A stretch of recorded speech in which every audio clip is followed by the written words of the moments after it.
Hello, everyone, and welcome to Answer the Call. Today, it's been forever, so I am using Answer the Call to make an excuse to hang out with Moist Noodle because we never have time, or I never have time, or whatever reason we just haven't hung out in a while, and it's been too long. So I made the excuse and said, you know what, just come on Answer the Call so we can talk, and that's where we are. Hello, Moist Noodle, welcome. Hello, it's me, Moist Noodle. So what have you been up to for the last 4 months? Dyeing my hair pink. I've noticed. Okay. New background? Yeah, no, it's the same background. It's just different camera angle because I use a green screen now. So, wait, this is a green screen? This isn't a green screen. So this is no green screen, but I have a ceiling mounted green screen. And because of the way it's positioned, I needed to, and I've also moved my camera on my stream to the other side as well.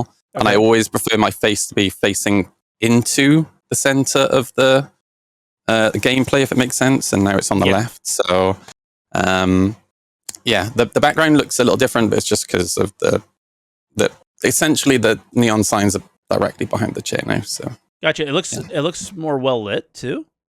It's not really more well lit. It's just again, the lighting has moved as well, because I have these two big floodlights on the ceiling, which are what I use. I used to use for lighting myself blue from the top and from the back. Yes. But now I use those for lighting the green screen, and then I've just repositioned my other key lights as well to help light the green screen too. Yep. So, and then I've just got a really bright IKEA lamp shoved in my face. Nice. Essentially. Nice. So I guess for people that don't know, what are in the terrariums behind you? Tarantulas, many tarantulas. Yeah. As you can probably, if you pay attention to this one, it's literally entirely webbed up. But I used to be terrified of spiders. Don't be scared, chat. They're fine. The only one that you really have to worry about is like directly behind me. My OBT, she's a little bit spicy, but they're cool. I've seen some spicy videos of you like cleaning the tanks and stuff. Yeah, I mean, I actually need to do another tarantula stream soon because a few of them need tidying up. I need to do a bit of work to this one down here. This one I'm really not looking forward to because she's my biggest tarantula. This one I need to do some work to as well, but she's probably actually my most angry tarantula. I would imagine, now that YouTube is the way it is, that I would fall down the craziest YouTube rabbit hole or not rabbit hole necessarily, but just nonstop binge watch. Because I had turtles. I still have a turtle from when I was in 4th grade, and I was obsessed even then about like making a really nice tank. That's the thing. So yeah, all of my enclosures are bioactive enclosures. So actually, apart from this one, the reason this one's not is because she's so spicy. Yeah. She actually has plastic plants because I want to interact with that enclosure as little as possible. Yeah. But that's a really good point, actually, because that's what got me into tarantulas. I grew up absolutely terrified of spiders because my granddad used to chase me with spiders because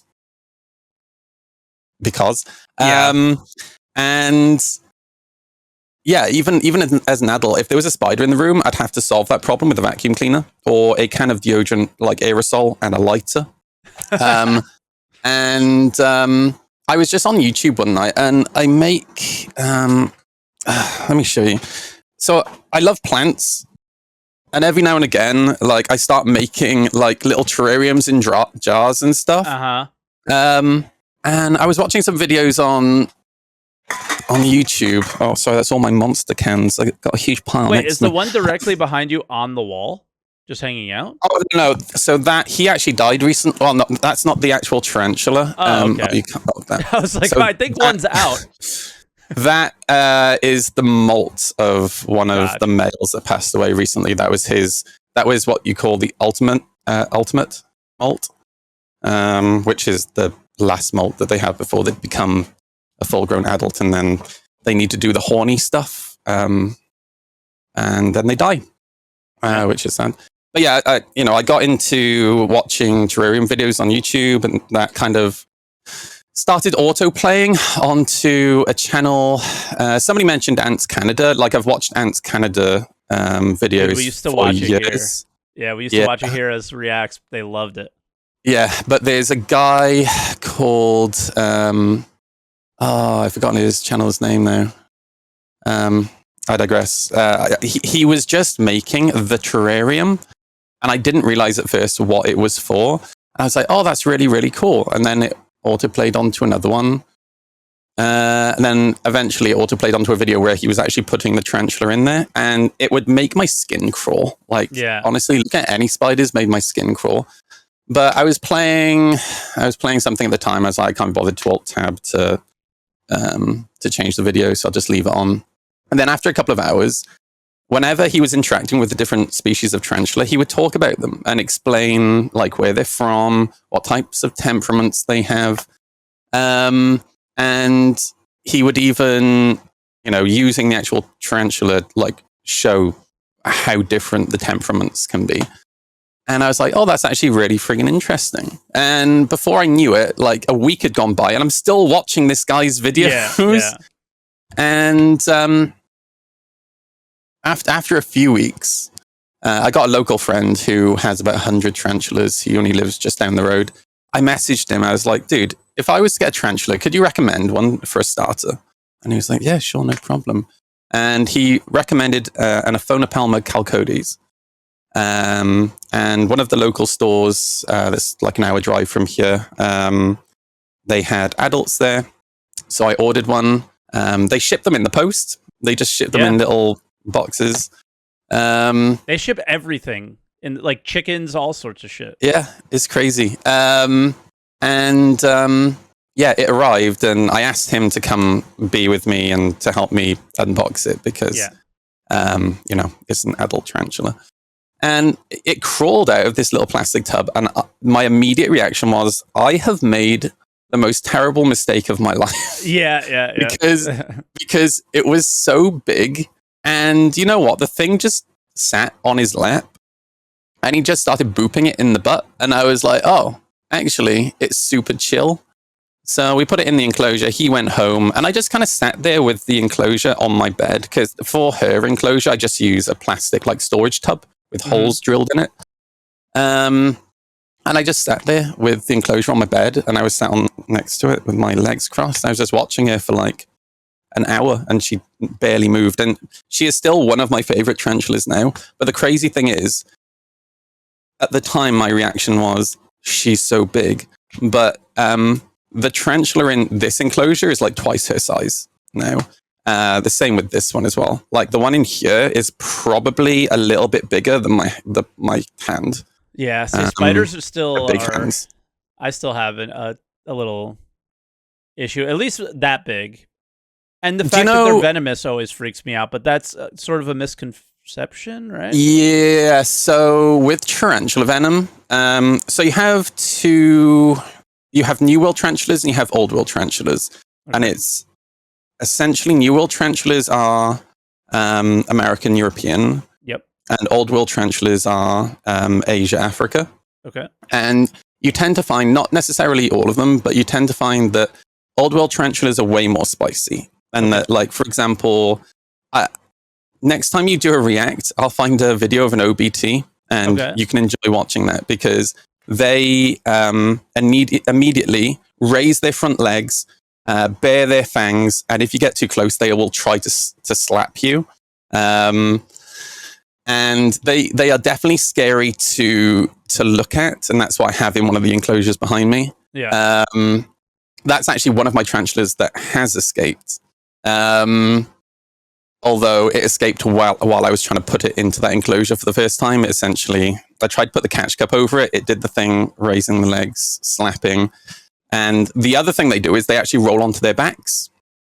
And as I went to put the catch cup over, her legs are about as wide as the cup itself. And as I was putting the catch cup over and she was on her back, she literally grabbed onto the edge of the cup, the bottom of the cup, and then dragged herself along the outside and tried running up the outside of the cup and onto my hand. So I was just like, oh, fuck no. So I just dropped the cup And then she essentially ran across the enclosure, out of the enclosure, across my desk and under my desk. This was while I was live streaming. Yeah, so I had a great live stream of me trying to catch a rather spicy OBT. I think I was there for that one. Yeah. And the thing is, I'm a streamer, right? So the underside of my desk is all not cable managed. It's basically a cable tray, and there are cables everywhere. So trying to get her out from the cables was an absolute nightmare. But I digress. Old world tarantulas, more spicy. New world tarantulas, not so spicy. Apart from this one. This is a new world that's very spicy. And generally with their venom, tarantula venom does not have the proteins to break down human cells. No one has ever died from a tarantula bite. Unlike spiders. Spiders are far more evolved from tarantulas. Sorry that this has just turned into a podcast about spiders and tarantulas. It doesn't matter. That's what, like, listen, when it comes to this podcast, like when we have guests, it's about the guest. It's not necessarily about the game. So we will get to the game, I promise, guys. A couple of ways you can tell differences between spiders and tarantulas. Spiders, far more evolved. So with tarantulas, if you look at the carapace, which is the front section of their body, their eyes will be in a little clump right in the middle, like where a horn would be. And all of their eyes are there because their eyesight's actually really terrible. Yeah. Compared to spiders, which are hyper evolved, you'll notice that their eyes are actually all over the carapace. So you'll normally have a couple of big eyes at the front. You'll have a couple of eyes on the side. You'll have a couple of eyes on the top. Even some have eyes at the back of their carapace. It's pretty insane. And the other way as well, are tarantula fangs point directly down, whereas spider fangs go like sideways that, right? Instead. So, yeah. Welcome to Spider Education 101 with Mike Snoodle. Yeah. Thanks for having me on, Mike.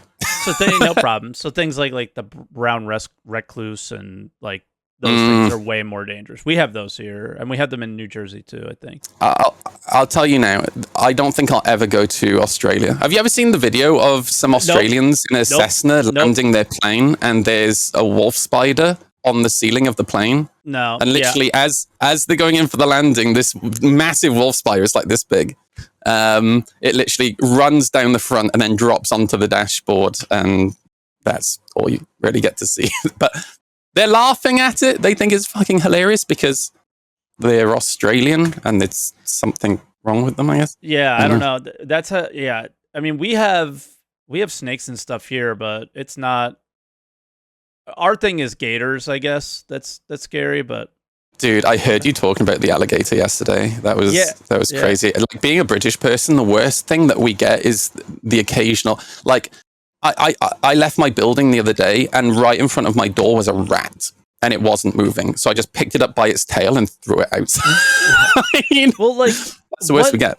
I imagine there used to be like predators of some kind in the area, but like being such an old world area, I would imagine most of those types of things have been eradicated over time. I think all we really had, I think at one point wolves. We did have big cats, but wolves, and they want to reintroduce wolves to we did that here. To Scotland. Yeah, we did that here with Yellowstone, I believe, and I don't know.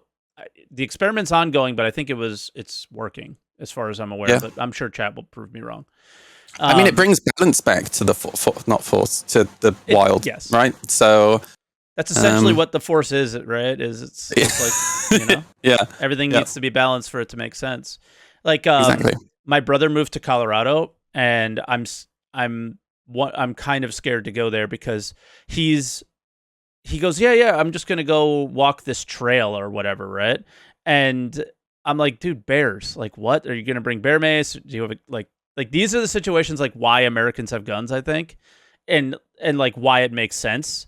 And then they use it, for whatever political reasons they use it for. But like, if I lived in a place like that, I would absolutely own a gun because it would scare the shit out of me. Because I don't know if you guys have seen recently. It was maybe about a year ago. This was in California. Some guy was on a walk, and a mountain lion started following him, and like walking towards him, he was walking away, and then it got mega aggressive, like jumping at him and swiping, and like it was a video game, and he just kept backing up, and we're talking, this video was like 5 minutes long of this, and then eventually he threw a rock at it and hit it, and it ran away. But that is man, like, I don't want to go outside anymore after seeing that video. I used to watch, I forget the guy's name. I had to stop watching his videos because I realized like binge watching his videos was making me really depressed.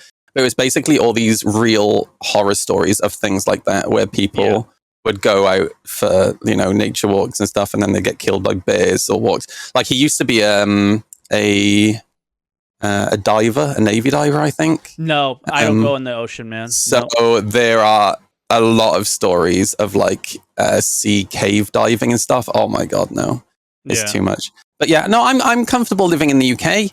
You know, the worst weather we get, you know, we have some terrible storms sometimes where our recycling bins get blown over outside. It's devastating when we have to go and pick them up. So obviously, like, living in Florida, we have hurricanes, right?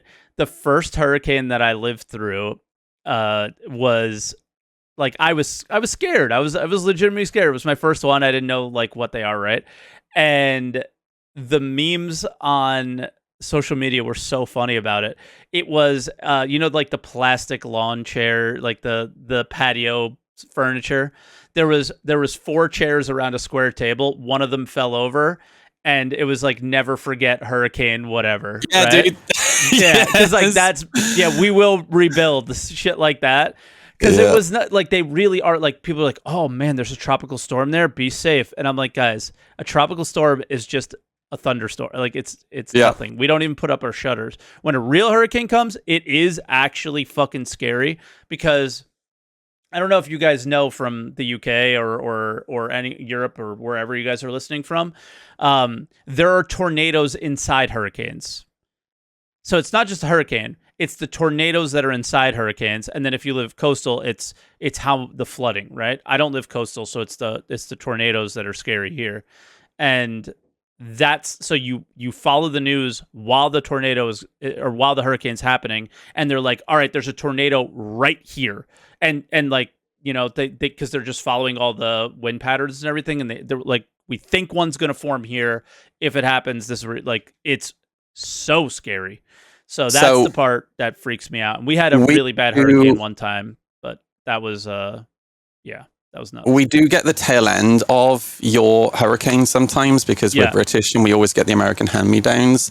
And we actually did get one a couple of months ago that was actually really bad, like for the UK, really bad. Roofs were ripped off buildings, and I think quite a few people were killed where like big trees were falling on people's cars and stuff like that. That doesn't happen very often though. That's like a 1 in a decade kind of thing for us. Yeah, it would weaken. Sharknadoes. It would weaken going up that way significantly usually, but you never know. Yeah. Yep. Mossberg actually managed to find the spider video, by the way. You should save that for a React Day, though. That would actually be sure, that's a good video to react to. Yeah, post it in the Discord channel, and I'll watch it. That's the wolf spider on the plane. Mm-hmm. Oh god, dude, it's pretty big. That's gonna freak me out. I'm scared of planes in the first place, and then that's my biggest fear. What's your biggest fear? It used to be spiders, but now for me, I think it's probably heights. Heights? Yeah. Other than that, like, have you ever gone into like a big tower or whatever? Or dude, have you ever been to Paris? I've never been to Europe besides the what was it? I was in Portugal when I was a little kid. Because when you're on the Eiffel Tower, I mean, it's not necessarily about how tall. It's pretty tall, but it's more about the fact that in some locations it's just like grates and you can see straight down. Yeah. But you can literally feel it swaying in the wind, which is pretty creepy and uncomfortable. Yeah, there we go. Ark said it waves. Yeah, it just sways backwards and forwards. It's really... Yeah, so not for me. Like, obviously the Twin Towers are no longer there, and they've been replaced with 1 tower or something like that. Yeah. And we went to the top of that. That's actually when Emmy and I got engaged. We went to the Statue of Liberty, we got engaged, and then we went to the tower. And we were at the top. It's very high. It's freaky. Yeah. But it sways. And I can't cope I'm with never doing this again. Yeah, I can't cope with skyscrapers. Like, it just makes me feel so uncomfortable being inside them. I do wonder if 9/11, because that happened when I think I was like 15. How old are you? Oh, I'm 36. Yeah, it happened when you were 15. It happened when I was 16. I'm 37. Yeah. And it was such an impactful thing at the time. Like, I remember from the moment the teacher walked in and said something had happened, I remember the whole rest of that day, and the next day as well. I wonder if that has kind of had like an impact on my dislike of tall buildings. Could be. Yeah. I mean, I could see them from where I lived. And that was really? Crazy. No way. Yeah. So I grew up basically 20 minutes from New York City. And obviously we have parents that work there. So we all had to stay in the classrooms that we were in at the time, and every parent was contacted, and some parents never came home that day. Yeah, I think. Shit, man. Yeah, it was 3 people. It was crazy. Yeah, so then a couple years later, like our school was a big square, and there was a courtyard in the middle, and we all like made the courtyard a memorial for those parents. That's nice. Yeah, so it was that was crazy. I could smell it, like the burning. Oh yeah, after. Man. Yeah, it was, that's something. Unless you're there, you don't think about stuff like that. Yeah. No, like the year before, we had taken pictures there with my girlfriend and stuff. It was it was wild. So yeah, I mean, then you hear the stories of parents that took off that day and are a lot. It's just like, I should have been there. It's like crazy shit. But yes, this got deep. It did get deep. While we're deep, should we talk about Ukraine for a second? And sure. Yeah. So I'll kind of preface this a little bit. Mm-hmm. Is Noodle obviously was one of the top Star Citizen streamers and all these things, and then the war in Ukraine broke out. And for those of you guys who don't know Space Cutlet, he is there he is. He's in chat. Oh, there he is. Yeah. He lives in Kiev, or Kiev now that I know how to say it. And they that was the craziest time, and we're like trying to tell him to get out. Noodle was messaging me like, I'm trying to tell him he won't leave, like all this crazy shit. And then Noodle just full on started a fundraiser, because we knew Noodle Cutlet was going to need money once he left, and just did everything, and had streams that were informative and everything. It was just fantastic. So you could definitely take the floor now. I just wanted to preface a little bit, I guess. I mean, it was just such an insane situation. And the thing is, like, I'm very much glued to the news a lot, and like certain subreddits. So I'd been following the situation with Ukraine for probably about 3 months.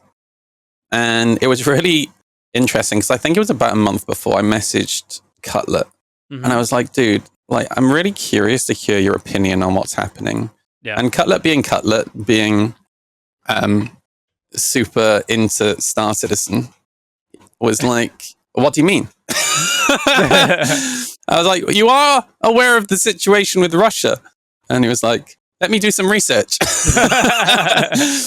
And then he came back to me. He was like, oh, this isn't very good. And I was like, dude, what are you going to do if it kicks off? And he was like, I don't think it's going to kick off, but I'll keep an eye on it, which is what he did.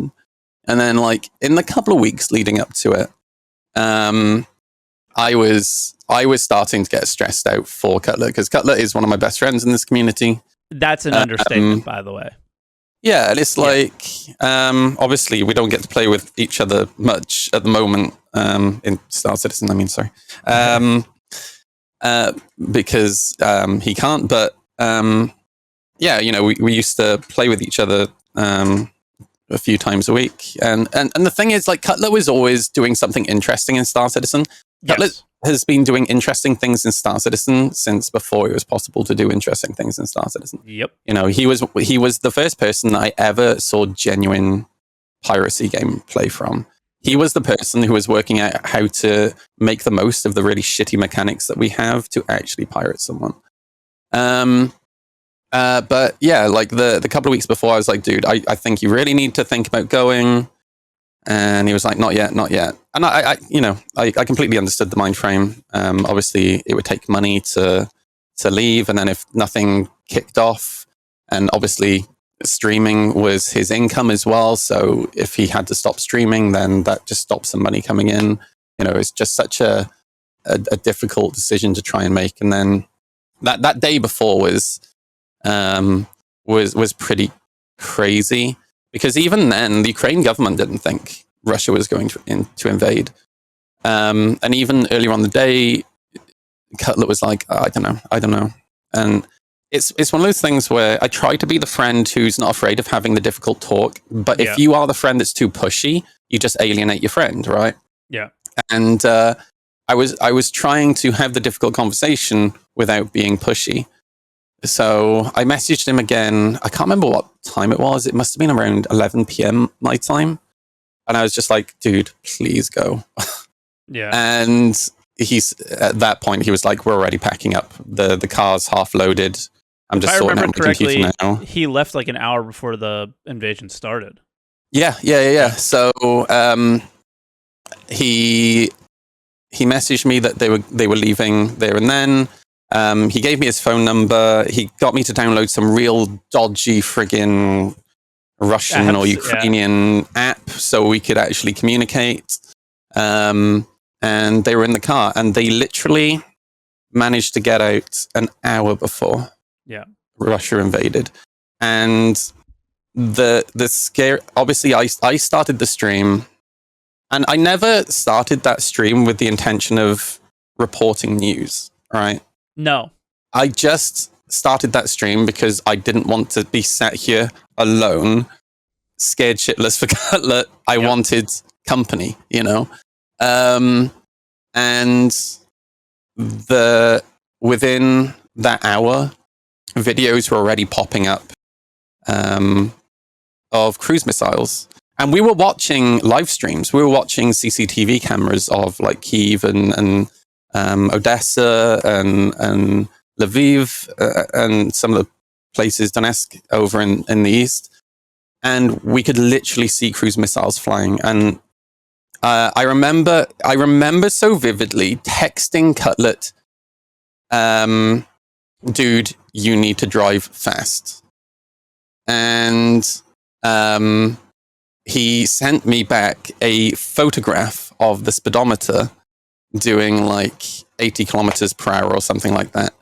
And then I saw the first cruise missile hit Kyiv. And I texted him again. I was like, dude, cruise missiles have started hitting Kyiv. And he sorry, I choked up a bit.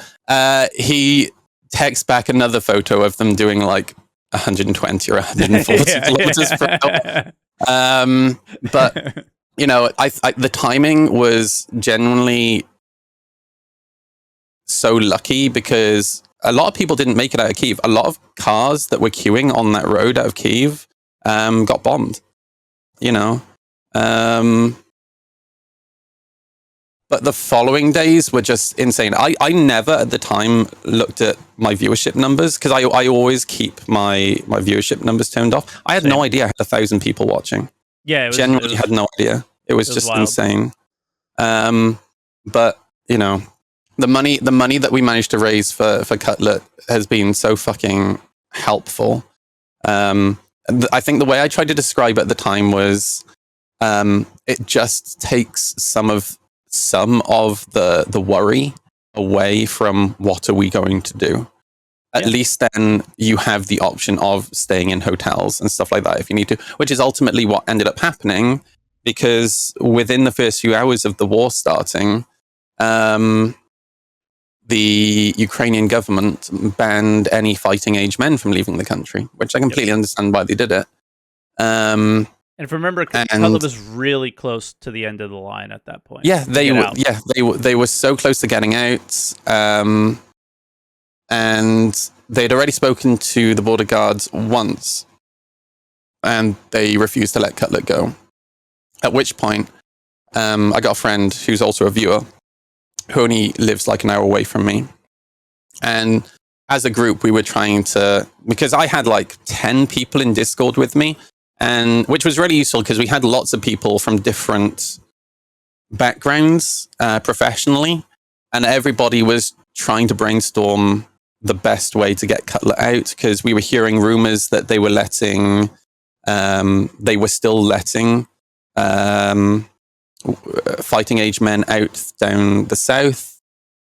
And it got to a point where I spoke to my friend who lived near me, and I was like, let's just go to the Polish border with Ukraine, because there was a genuine point where there were so many cars queued that we thought Cutler was going to have to walk across the border.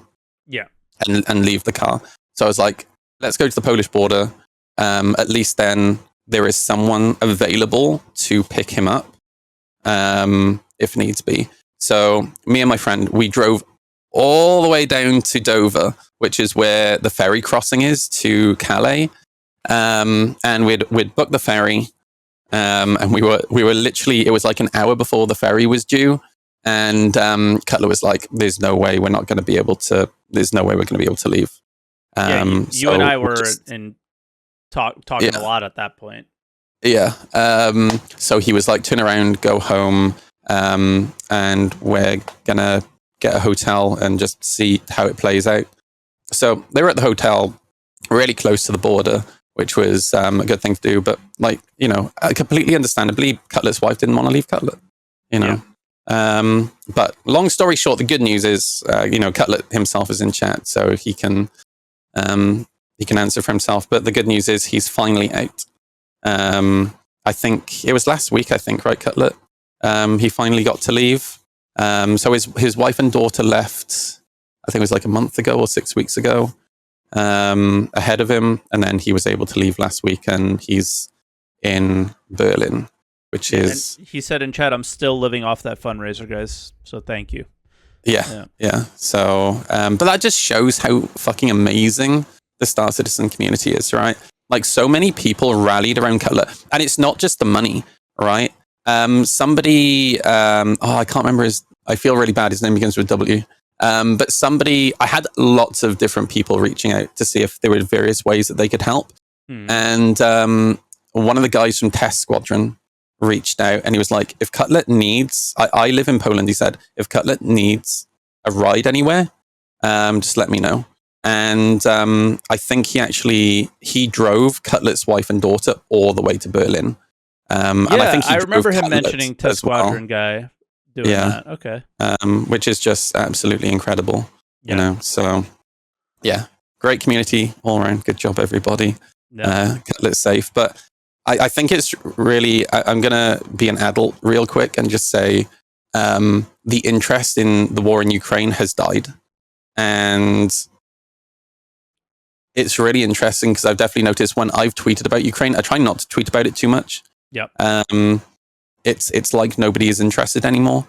And that's such a dangerous thing at the moment. I think it's so important. I'm not saying that everybody has to sit here like me. Like, every morning I wake up, I'm on the Ukraine subreddits and the Discords, and it's the last thing I do at the end of the day as well.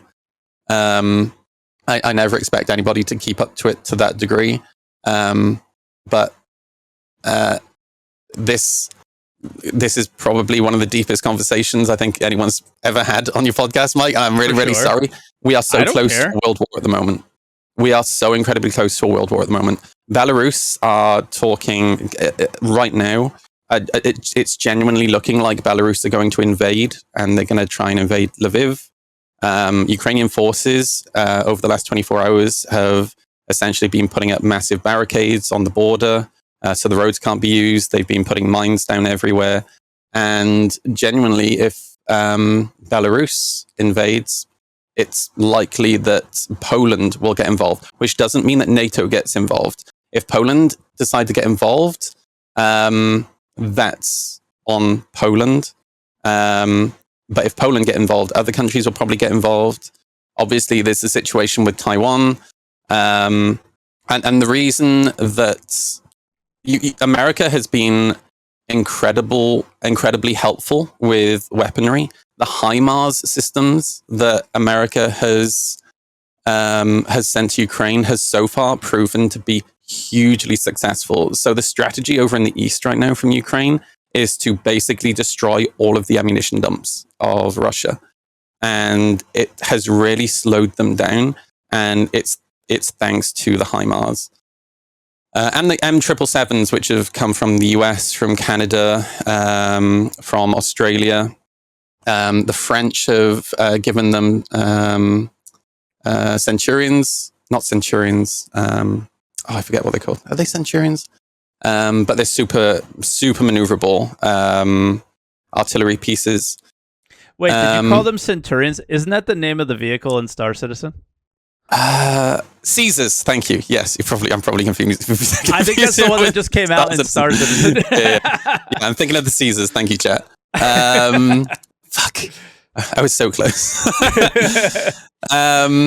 But yeah, we basically got a brand new head of the British Army this month, and he explained in his speech a couple of weeks ago that the US, if anything kicks off on a wider scale in Europe, the US is not going to be getting involved.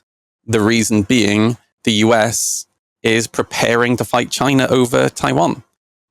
So we should probably change the subject soon because it's a very, very deep topic. But we are incredibly close to things being quite bad. So and obviously.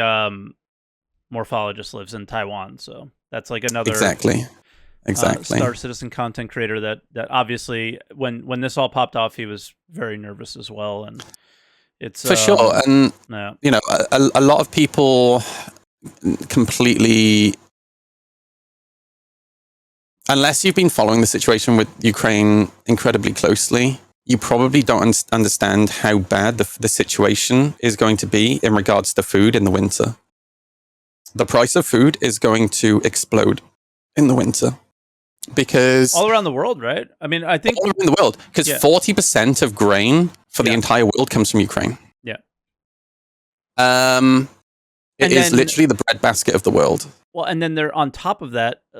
If anybody is a Formula One fan, they would kind of know this as well.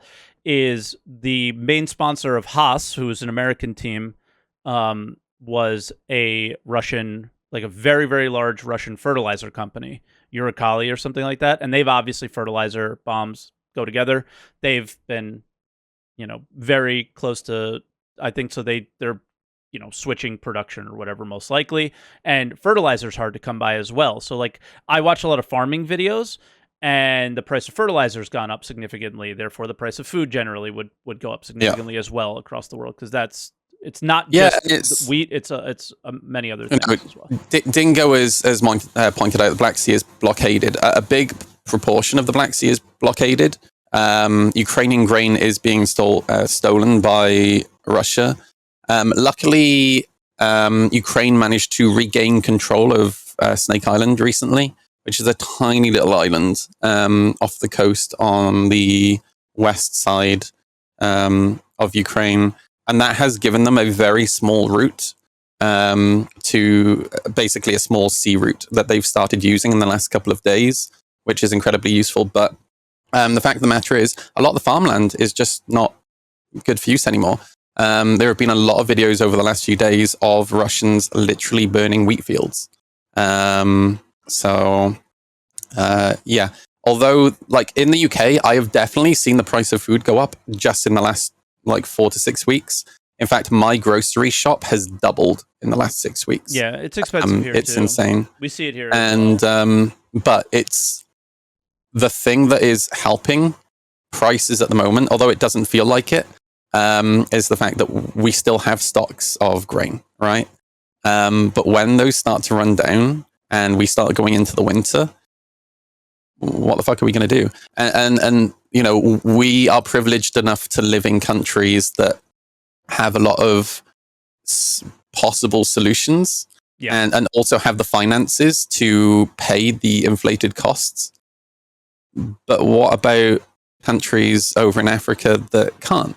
you know? So yeah, I think a lot of us are incredibly lucky. And again, I think it's very important for people to continue paying attention to what's happening in Ukraine. I'll leave it there. Yeah. I mean, I could tell you this, like you got me very interested. And I think there were so many interesting ways to look at it. Like people were really interested in the machinery being used, and like it piqued people's interest for so many different reasons. I had to stop, honestly, because I was going to subreddits that were, not safe for work, and looking at, because I live a very privileged life. I always have. The worst thing that ever happened to me was 9/11, and, it was 20 minutes away. It wasn't actively around me. Knock on wood, I've never been involved in any sort of scary situations that happen here in the United States all the time in schools and things like that. So, I wanted to see what it looked like. I wanted to see what war is like, because I remember in the early 90s during the first Iraq war, there's nothing I wanted to do more than fly a F-117, because it was glorified so much when I was younger. It was like the coolest thing in the world, fighter pilots and all that stuff. And I mean, I went too deep down that hole, and I had to back off because it was that's ultimately why I had to stop streaming the Ukraine stuff, because I suffer with anxiety and depression anyway, right? And when you follow it that closely, to a point where seeing not all just faith in humanity is lost, literally, but seeing like that. People actively being killed in videos, it's like it felt like the whole world was ending at the time, right? Yeah. And to people in Ukraine, it absolutely is. But the crazy thing is this shit happens everywhere. Yeah. All the time. Yeah. And it's it just took that and Cutlet and you and all those things to actually finally look at it. Like Americans just very much, put the blinders on, live their life. And I didn't that time. And it's just like, bro, this is... Yeah, at the time, I think there were a lot of people coming in my channel and they were like, oh, well, it's all well and good that it's happening in Ukraine, but what about this when it happened here? And what about that when it happened here? And I'm like, well, first of all, with all due respect, it had everything to do with Cutlet. It's terrible that those things happen, but I didn't have friends that lived there, right? Yeah. So with all due respect, I wasn't ignorant to things that were happening in other countries. I was aware of it. Because again, I follow world news very closely, but this is my friend, right? And not only that, Britain is very close to Ukraine, and it's very different when it is practically on your doorstep. I'll say this though, I'm incredibly proud of how the British government have handled the situation. And while I don't like Boris Johnson very much, I am very thankful that when it kicked off, we had a leader like Boris Johnson. And for those who don't know, the UK is currently training 10,000, or in the process of training 10,000 Ukrainians. And I think the plan is they're going to train 10,000 every 3 months, something crazy like that.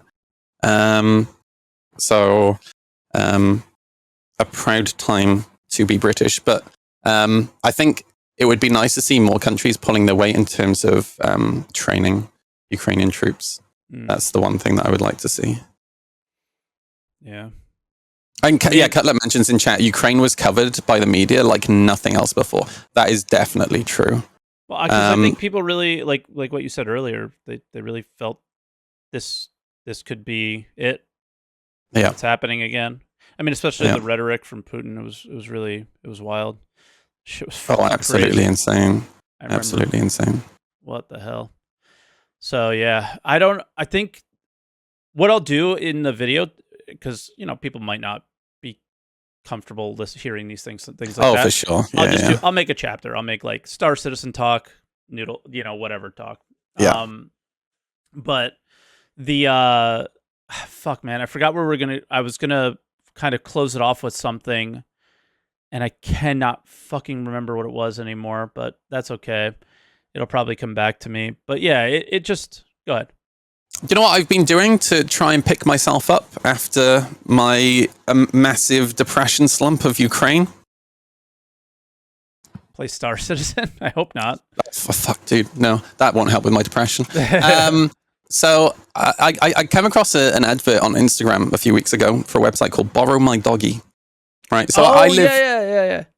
I live in a rented place, and I'm not allowed dogs yet. I used to have a dog. And when I came back to Newport, I ended up spending like ridiculous money in hotels because I couldn't find a dog-friendly place, and it was just an absolute nightmare. Like nowhere here is dog-friendly. And I saw this advert, so I was like, "Oh fuck it, I'll take a look." And there was like 100 dogs within a mile of me on this website. So I was like, "Holy shit, that's crazy!" So I literally found the first one. I looked at the first one, and his name is Buddy. He's a Staffordshire Bull Terrier, Springer Spaniel cross. He's 10 years old. And in the profile, the lady whose name is Lynn, she was like, I'm a little bit older and I suffer with arthritis and I can't walk him anymore. So it's like, that is perfect. And she literally lives 2 streets over from me. So I take Buddy for a walk every single day now. In fact, nice. I got to take 2 dogs for a walk yesterday, which was pretty sick. But it's been so friggin' nice because it's so easy. Like when you stream full time. Yeah. And you're single. That's the big one, is when you're single. Nobody's taking, because nobody else is demanding your time. Yeah. It's so easy just to wake up in the morning or in the evening, whatever, and roll out of bed, just dust off the crust, sit at your computer, and do your stream, right? But eat some takeout food, and then get back into bed, and then rinse, repeat, right? Yep, that was me during the pandemic, basically. Yeah, and it's super dangerous, man, because you can get into such a deep slump doing that. So for me, this has been like that tailored with the Ukraine stuff. It was really, really difficult, but this has been so frigging good for me because there's a small park that's directly up the hill from me. So yeah, I go once a day at 10:30 every day. I go pick up Buddy, and I make sure I'm out for a minimum of an hour every day. And hell, I was up the park the other day, and do you know what I did, dude? This is absolutely insane. I talked to another person. I was gonna ask, did you talk to someone? Holy shit, dude! It was crazy. There was a guy up there with just a young guy. He's probably like 21, and he has a border collie puppy. Only like 8 months old, but a really, really good dog. Like he's done such a good job of training it. And so Buddy is a little stubborn. His recall isn't great, but what's good about him is that he won't go out of line of sight of me. Okay. So I can let him off the lead and he'll run, and he won't be great at coming back, but I know he won't like run out of the park or anything like that. Yeah. But the thing that's also a little bit difficult with him is he doesn't respond to treats at all. And he doesn't chase balls at all, right? So when I saw this border collie, it was great because although he doesn't chase the ball, he does chase other dogs. Okay. So yeah, twice in a row now I've gone up to the park and this guy with the border collie's been there. So yeah, it's just been so nice getting out. We have really nice weather in the UK at the moment as well. Like it was 22 degrees at 1 a.m. last night, which is insane for the UK. Freedoms? I don't know what that is. I only understand. I think it's like 80, 88, something like that. I think it's around there. But but yeah, it's so nice at the moment, and yeah, just getting out, talking to humans, and doing something nice, right? It's not just nice for the dog, but it's nice for Lynn, The person, yeah. his owner as well, you know, because she gets a little bit of downtime for an hour every day. And obviously it was interesting because after the first day of meeting the guy with the border collie, the next day when I went to pick him up, did you give him the Star Citizen referral code? I didn't. I should though, dude. That's such a good idea. Holy shit. Here's the deal. Anytime you meet somebody, it's hello, my name is. Then they ask, "Oh, what do you do?" And then you tell them about Star Citizen. That's how it has to be. It's part do you know, when you signed people up for this cult, didn't you? I've got a really good question, actually. When people ask you what you do, actually, no, you're not. You actually have a job, don't you? Yes, when people ask me, you can ask me this question because I have two jobs, and I tell that to people. So when they ask what my second job is, I tell them. So how do you explain what you do? It's a lot easier for me. My job streams on Twitch, tournaments, things like that. I am honest. Oh no, not yet. In a few hours, they'll probably be streaming. There's a big tournament, and I basically ran it for the last few days. I won't be there today, but it's the final day of this big event. First place gets $40,000, and we live stream it on Twitch. So it's a lot easier to explain now than it used to be. So I'd be like, you know what they do, like the Twitch on the games? Yeah. I do that, but I play games, and I just say I've been doing that for like 7 years, and they're like, oh shit, cool. I just tell people I work in social media. Yeah, you could say like I make YouTube videos too. I did that, and then somebody was like, "What's your YouTube channel?" And it was like this old lady, and I was like, "You wouldn't be interested in this stuff." And she was like, "Oh, I thought you made like cool videos." And I was like, "Do I look like I make cool videos?" She was like a lady I could talk to like that. She was funny. It's I just tell people I work in social media because like most people, the average person doesn't know what Twitch is, right? Yeah. And I hate having that really awkward conversation trying to explain what Twitch is with somebody. Although most of the time when I'm out, I have a Twitch backpack and it's covered in like Twitch pins and stuff and in my Twitch partner pin. So if somebody sees that, they're like, "Oh, you're a Twitch partner." I'm just like, "Oh yeah, cool." It's always interesting when I go into my local comic shop. Now. Because I once went in there with a Twitch partner hoodie on. And they were all like, "Wait, you're a Twitch partner?" I was like, "Yeah." And they were like, "What do you play?" I was like, "I can't tell you."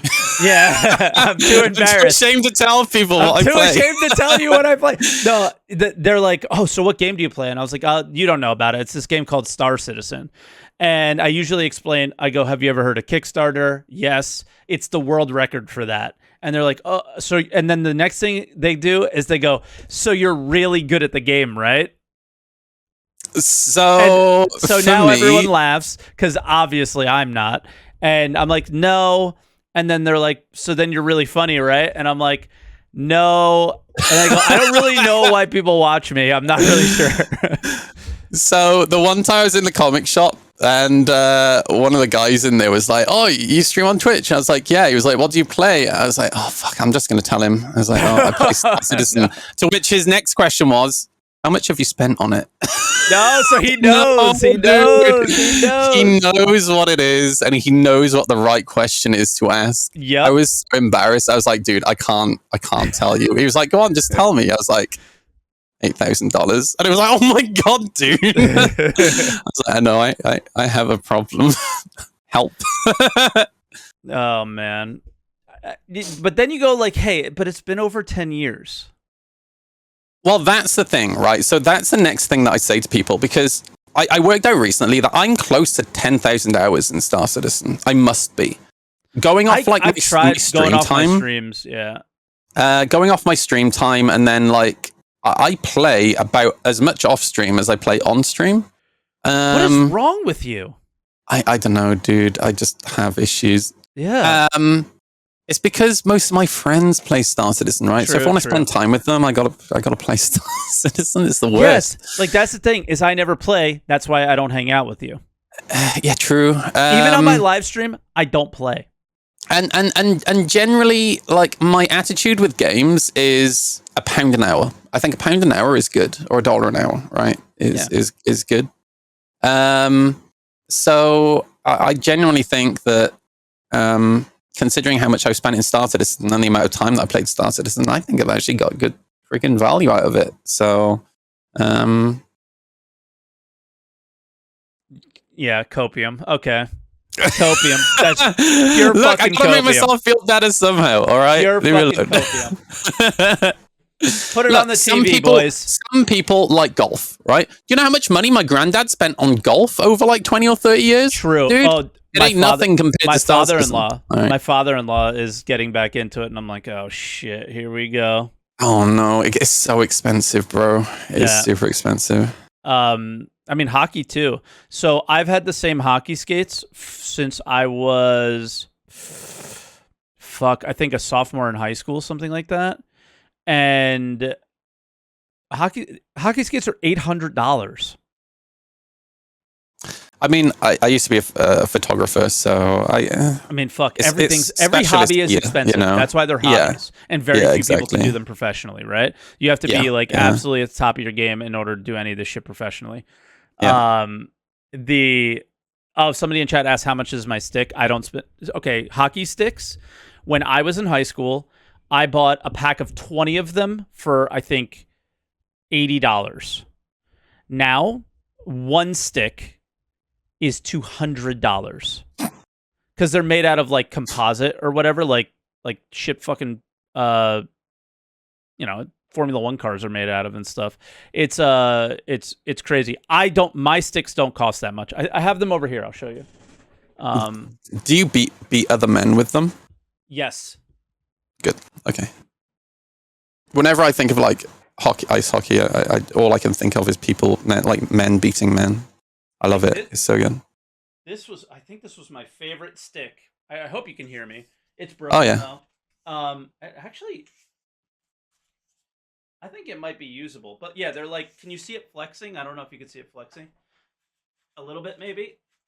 See that? So like a wooden stick would normally break, but like when you shoot, you put a lot of pressure down on the stick, and then it launches the puck. Oh shit, dude! So people used to shoot maybe 80, 90 miles an hour. Now they're shooting 95, 105 miles an hour. Whoa, dude, that's crazy. Yeah. You're making me want to watch Mighty Ducks. Damn.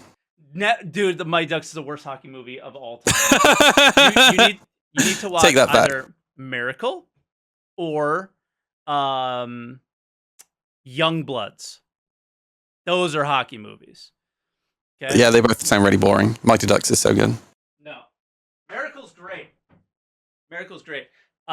Fun fact about Miracle, the main character in the movie, Aruzioni is his name because he was the one who scores the goal to beat Russia or whatever. This movie, instead of hiring actors, they said, we can't teach actors how to play hockey because it's too hard. So they hired hockey players and taught them how to act instead.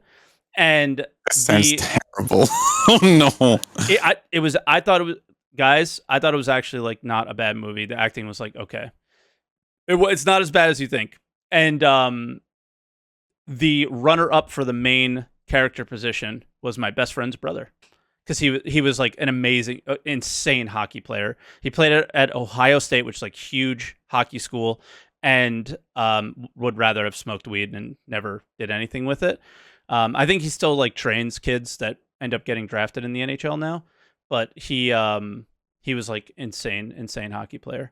So yeah, he almost was in that. I think he was also in this like some weird Snoop Dogg TV show. So I don't know. He moved to LA for like acting. But yeah, that movie's really good. But yeah, that stick was so what I do with my sticks is that stick probably was $200, $300 at some point, but I just buy them on discount because I don't give a shit. I just play fucking men's league hockey. It's not that big of a deal. And people are stupid and they might like slash your stick and break it. I mean, I've done that to somebody who's been an asshole. It's like, oh, you want to be a dick? Fuck, $300. Go fuck yourself. You know? And that's basically how it is. People think this is an act. People think that this is like SaltEMike. Oh, he's just being this way because that's his screen name. It's not. I'm sad to report this is actually me. I have problems. SaltEMike, the dick. Yeah, I am a dick. But it is. Should we talk about Star Citizen for a second? Just for 1 second. I don't think there's actually anything to talk about, is there? Not too much, but let's talk about one thing. I don't play. I never play, and I'm tired of it. I'm tired of jumping in game and being like, all right, so how does this work again? All these things, because the game isn't as bad as it was previously. Like, there was times where, like, I don't know how anybody does this. I still think I play enough to be understanding of mechanics. Like, we could talk about this new ground vehicle. I watched a morphologist video about it, and I completely disagree with like one aspect of something that he said. And I think I'm informed enough to understand that I feel like I'm right in these cases. But in the last few weeks, I've been playing a lot more recently, and I want to play more. So I haven't the PTU. I've been trying to avoid. So I tested Evocati, 317.2, and then I tested the first public build because I wanted to check if something had been fixed. Okay. Basically the flashbangs.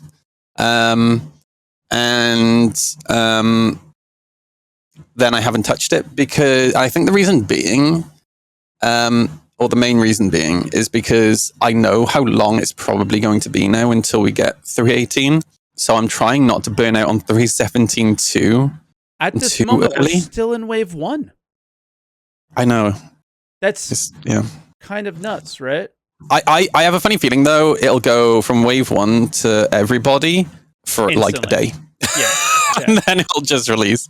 Yeah. Once they're happy, I think one of the major issues have been resolved. So I played yesterday, and that FPS desync teleporting thing was much, much better.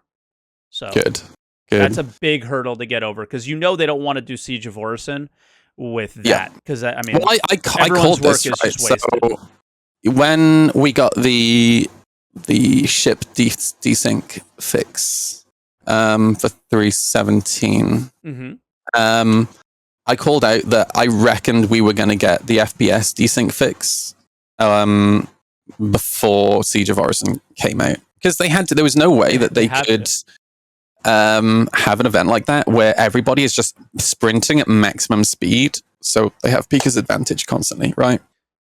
It's just so friggin' lame. I'm going to have a video coming out on this channel, the main channel, with my editor is obviously Darklaw's son, and this will be the first video that we make of basically what I brought him on to do, and what I've always wanted to do is more cinematic storytelling type videos about the game. And I had an experience recently where I interacted with I must have been an org, because I killed one, or I didn't kill one guy, my teammate killed somebody, and then all hell broke loose. People kept coming out of nowhere, and I used that Piker's advantage so hard. I was at Security Post Korea, and they just kept coming in. I just never stopped moving. So they were like, they thought I was cheating. They actually called it out. I don't understand how you always got behind us. It's because they were crouching and trying to be quiet because they didn't want their footsteps to be heard, and I was just fucking running around like a madman, and they just died. Yeah, if you that's where my Haya meme comes from. That's why I don't use guns in Star Citizen. I just karate chop everybody, because you just keep sprinting, and as long as you don't give them as long as you're not running directly at them for any longer than 3 seconds, they won't hit you for shit.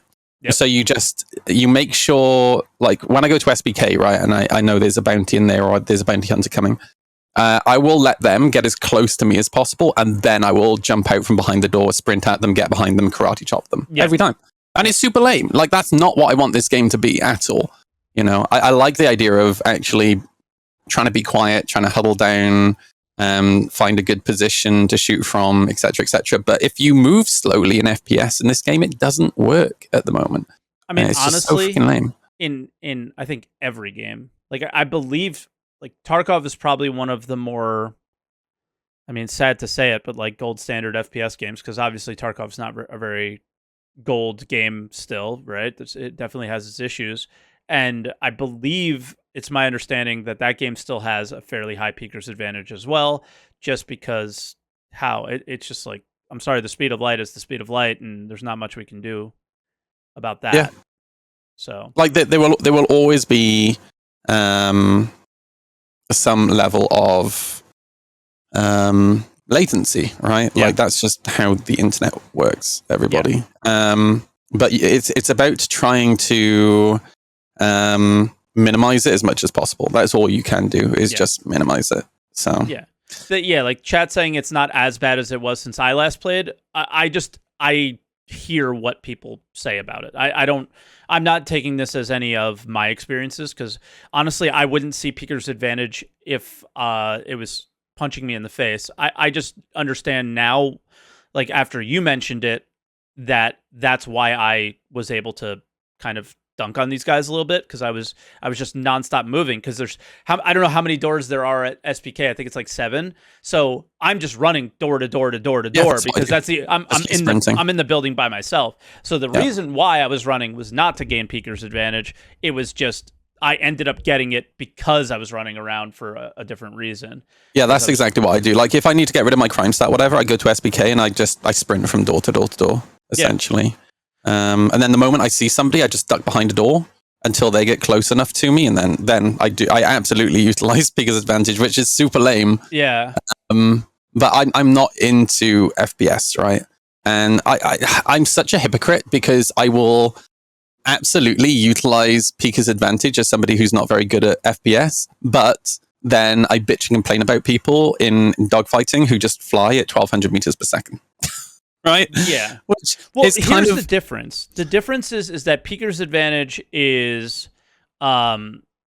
something that's not necessarily possible to eradicate, but the 1,200 meters per second, we've been told hundreds of times now that we're going to be bringing the speeds down, and people still are able to fly at 1,200 meters per second. I think there's a different.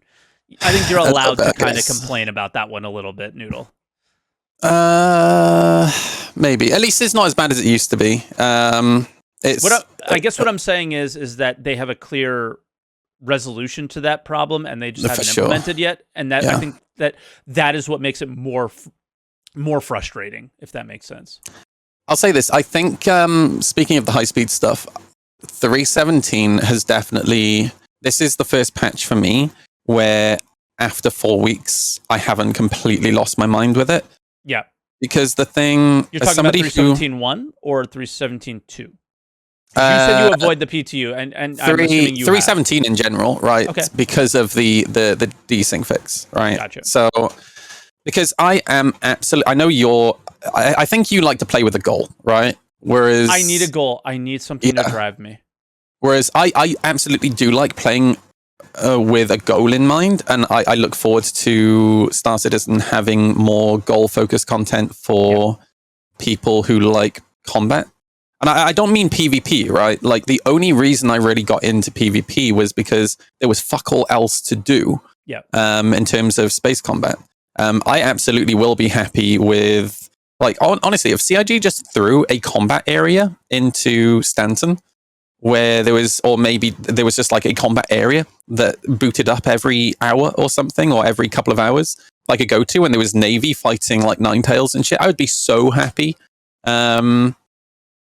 Like, I would love that kind of thing. It doesn't necessarily have to be PvP. But the thing that's always drove me insane is trying to fight people with the level of desync that we had before, because the amount of times where I would be fighting somebody, I would be orbiting them, and then I would just explode because we desync crashed, right? And then I would go to prison. It was just so fucking lame. And then the moment I go to prison, there's a 13-hour timer, and I'm just like, well, it's going to take me like an hour to get out of here, so I'm just going to log off. And then that's the end of my gameplay, right? So them reducing the prison timer to, what is it, like 5.5 hours or 6 hours now, or something like that. 6 hours, I think it is. You can actually get out with the O2 missions in like 10 minutes, which is amazing. Like that's, I want to see more prison gameplay, but that's way better than what we had before. Like it doesn't discourage me and make me want to log off anymore. But yeah, even though I still don't necessarily have the goal focused stuff that I would like from the game, at least I can low fly, right? And I've joined Chronogenics low flying team, the Blue Buckets, and just being able to low fly, like we fly close enough to each other that we occasionally just nudge each other, and we don't explode. It's absolutely amazing. And although it's not really a goal focused thing, let me tell you, like for me, low flying is one of the most relaxing things I've ever done in gaming. Although I get a lot of people in my chat saying I'm so stressed out just watching this. Yeah. That surprises me because I don't get that feeling when I do it. Yeah, like I am so chilled and relaxed, and you just have to go into it with the mindset of if you don't explode at least every 10 minutes, then you're not pushing yourself enough, right? Like you just have to constantly have that goal of getting lower. Like I'm at my point at the point, like when I fly with someone like Chrono or I play with like Forrest or Duncan, those guys are just permanently scraping their bellies on the ground, right? That's how low those guys are getting. I'm probably scraping my belly on the ground maybe like 30% of the time, but we're pretty friggin' low. Like you're so low that you're having to strafe around individual rocks on the ground, right? But it's just, if you're going to explode regularly, so just embrace it and relax. And just the thing that's so important though is finding good music. You have to be listening to the right music when you're doing it to kind of get you into the vibe, into the mindset. And it's so good. But we weren't able to do that previously, right? Because if you flew within like 200 meters of somebody else, if you passed behind them, you would explode. Right. You know what I noticed since this fix, and obviously you and I were partners at that Fight or Flight tournament, where I was lucky enough to have some success when there was a lot of desync, is any fight I've been involved in now, I'm struggling more.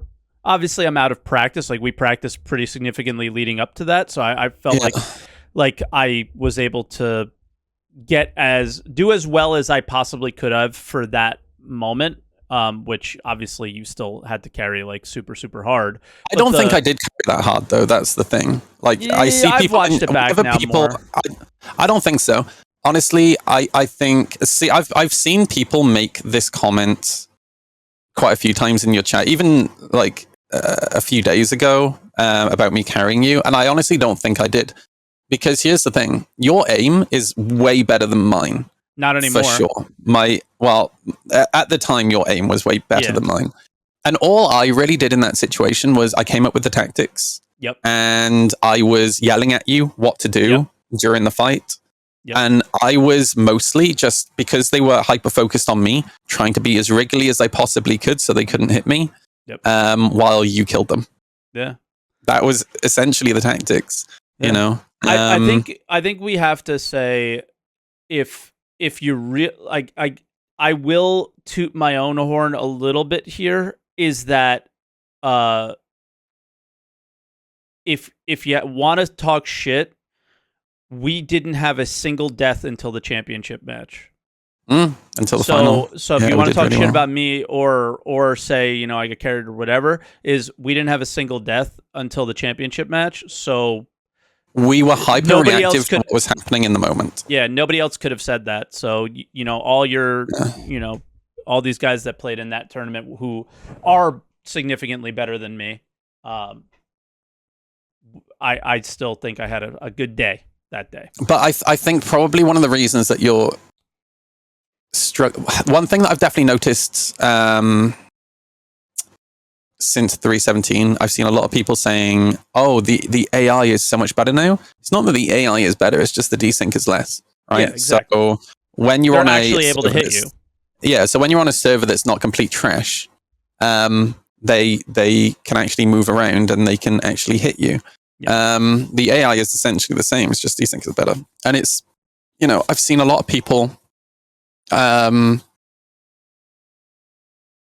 think a lot of people have struggled to get the hang of the fact that people are actually able to hit them now. And I think a lot of people, I'm still coming across a lot of, well, not a lot, but I'm still coming across Vanguard pilots who are still trying to use the same tactic of just going to maximum speed, turning around and shooting at you while you're behind them. But the thing is now, because you before can this see where they are.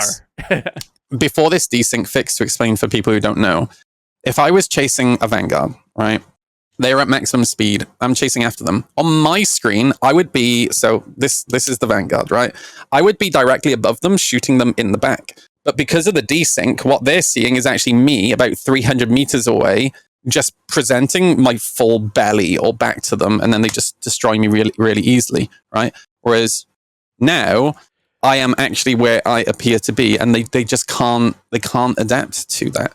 And the fact of the matter is that and this is, as time goes on, right, this is going to become more and more of a case. I very often see comments from people on like Reddit and Spectrum, and they're like, "Oh, I'm in my Vanguard and I can't beat this arrow, I can't beat this Gladius." Like, well, guess what? You're not supposed to. Yeah. Right? Like, you're supposed to pick the right tool for the job. And if you're in the wrong ship at the time, then duck out and go. If you know what ship they're in, go get a ship to combat that ship. Right? So I would, people in the community just need to get that mindset of use the right tool for the job. I get it. I love flying the arrow. I've loved flying the arrow since the very first patch it was implemented. Which patch was that? That was like 3. Fuck, man, it was a while ago. Yeah, a long time ago. And I love it. And I've flown that ship in. There were a lot of patches where the arrow was terrible. All right. But I said 3.4. Really, that far? I think it was 3.4. Yeah. Prototypes. We're so old. I know, dude. Because it was designed by, it was concepted by... the guy who went to Star Wars? No way. No. Jay Lee. Jay Lee designed the arrow. Wait, and I thought he was a character guy. I didn't know he is. He was allowed to design one spaceship, and it was. I never knew that. One. Yeah. Okay. Yeah. So I went on a date with Jay Lee in Austin. He took me to a burger bar, and I just gushed about the arrow for like the whole day. Nice. Yeah. And yeah, I just love that ship. But I have accepted that even in my arrow, they're just, if there are some ships that are just incredibly difficult to fight, and players as well. Obviously, players' skill comes into a lot, but yeah, I've just noticed I've struggled quite a bit lately, but I think it's part is out of practice and more it's there are a lot more good I'm getting hit more dogfighters in Star Citizen as well. I have noticed that there are a lot of people who have really started upping their game. I think now that desync isn't so much of an issue, more people are getting an interest in Star Citizen, and quite frankly, you have people like Avenger 1 who are doing incredible jobs of teaching people how to PvP. It's really nice to see PvP content creators really starting to up their game. Because, go back 2 years ago, the attitude towards PvPers in Star Citizen was disgusting. Absolutely gross. It still is, but it's a lot better now. But the difference now is there are enough people who have an interest in PvP that I have seen the general attitude towards PvP on the subreddit completely change. Like, I got banned from the Star Citizen subreddit because I went in to defend generally PvPers. Well, I was banned because of what's the word that I'm looking for? Brigading, right? That's why they banned me, because I talked about the post on my stream, so I was a brigader. But yeah, every single person in the comments on that post was just completely against, because their attitude was everybody who PvPs is a griefer. And I was arguing that we're not griefing. That's the thing, right? But now, if you look at any post that's talking about PvP on there, it's so 50-50. And it's really nice to see that that attitude has started to generally across the community start to change. Not everybody, obviously, but there are enough people who are into PvP who are arguing for PvP. Yeah. So yeah, that's really nice. Yeah, I want to get back into it. I really do. I finally have like a decent set of pedals. Like you should have seen the pedals I was using to when we were playing that tournament. I don't know how I did it. And then obviously I have the sticks that are a lot better now, and I just want to partake in that side more. And I just want to be survive. I just want to survive. I feel like every interaction I come through now, it's just like, oh shit, here we go. And I feel like I'm getting hit more. And the one thing is when you start getting hit a lot and you start like shields go down, you start seeing the red flashes, like that's when I'm like, oh fuck, I'm dead. Yeah, one of the things, and I've always said this, even if you're not into PvP, you should at least learn enough to survive, right? Yeah. And this is why when people in global chat call me a griefer because I blew them up at Port Olisar or whatever, I'm like, dude, you had the choice to quantum out at any time. Like I've literally had people in 600 eyes call me a griefer. I'm like, dude, it took me a good solid 30 to 40 seconds or maybe a minute to kill you. Yeah. You could have quantum like 3 or 4 or 5 times in that time. So why didn't you? You chose to sit there. You saw your shields flashing. You saw the red contact on your radar, and you chose not to do anything about it, right? I'll say this though. I've watched you be stream sniped, all right? And something else I've said for a long time is I really feel like the industrial ships, even like the Prospector, should have their hull hit points increased dramatically. Yeah, it's fucking stupid. And it's insane. Like the moment the shield's on a Prospector, you're dead in about 5 seconds flat. It's insane. I think I might have because you can't do anything about it. Yeah, I might have talked about this with Avenger One recently too on the podcast. It was like, I would like I don't necessarily want. I think I do more lately is just fly combat chips and chase bounties, whatever. Not necessarily like best on best type PvP stuff, but I do want to interact with players as much as possible, and one of the best ways to do that would be bounty hunting.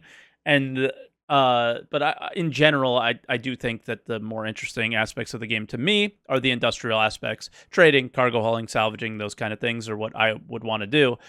You're just a target practice to anybody at this point with those ships, and it's just kind of what are the solutions to get away? Or to survive or fight back or whatever. Like I don't necessarily think it should just be a death sentence to kind of stay in there and maybe try and fight, but most ships don't have the capabilities to fight back. Yeah, again, using the Prospector as example, I would really like to see the hull hit points be increased, because you can't even stay alive long enough to get out of atmosphere to quantum jump away. Yeah. Right? You should at least be able to have that option, right? Yes. I've always said that. Some people argued against it, which was hilarious, but it's like, what? Yeah, like if somebody wants to catch a Prospector mining, like I really do. I want to see ships like the Cutlass Blue and the Mantis be utilized more, right? Yeah. But you don't need to, because you're going to kill that Prospector in like 5 seconds flat. So whatever. Yeah. Like, let's talk about the new ground vehicle for a second, right? Sure, yeah. This is a very interesting topic to me, because there seems to be some debate around it. How do you think I feel about this new ground vehicle? I think people would probably think that you wouldn't like it, but I'm sure you're very happy with it. I fucking love it, dude. Yeah.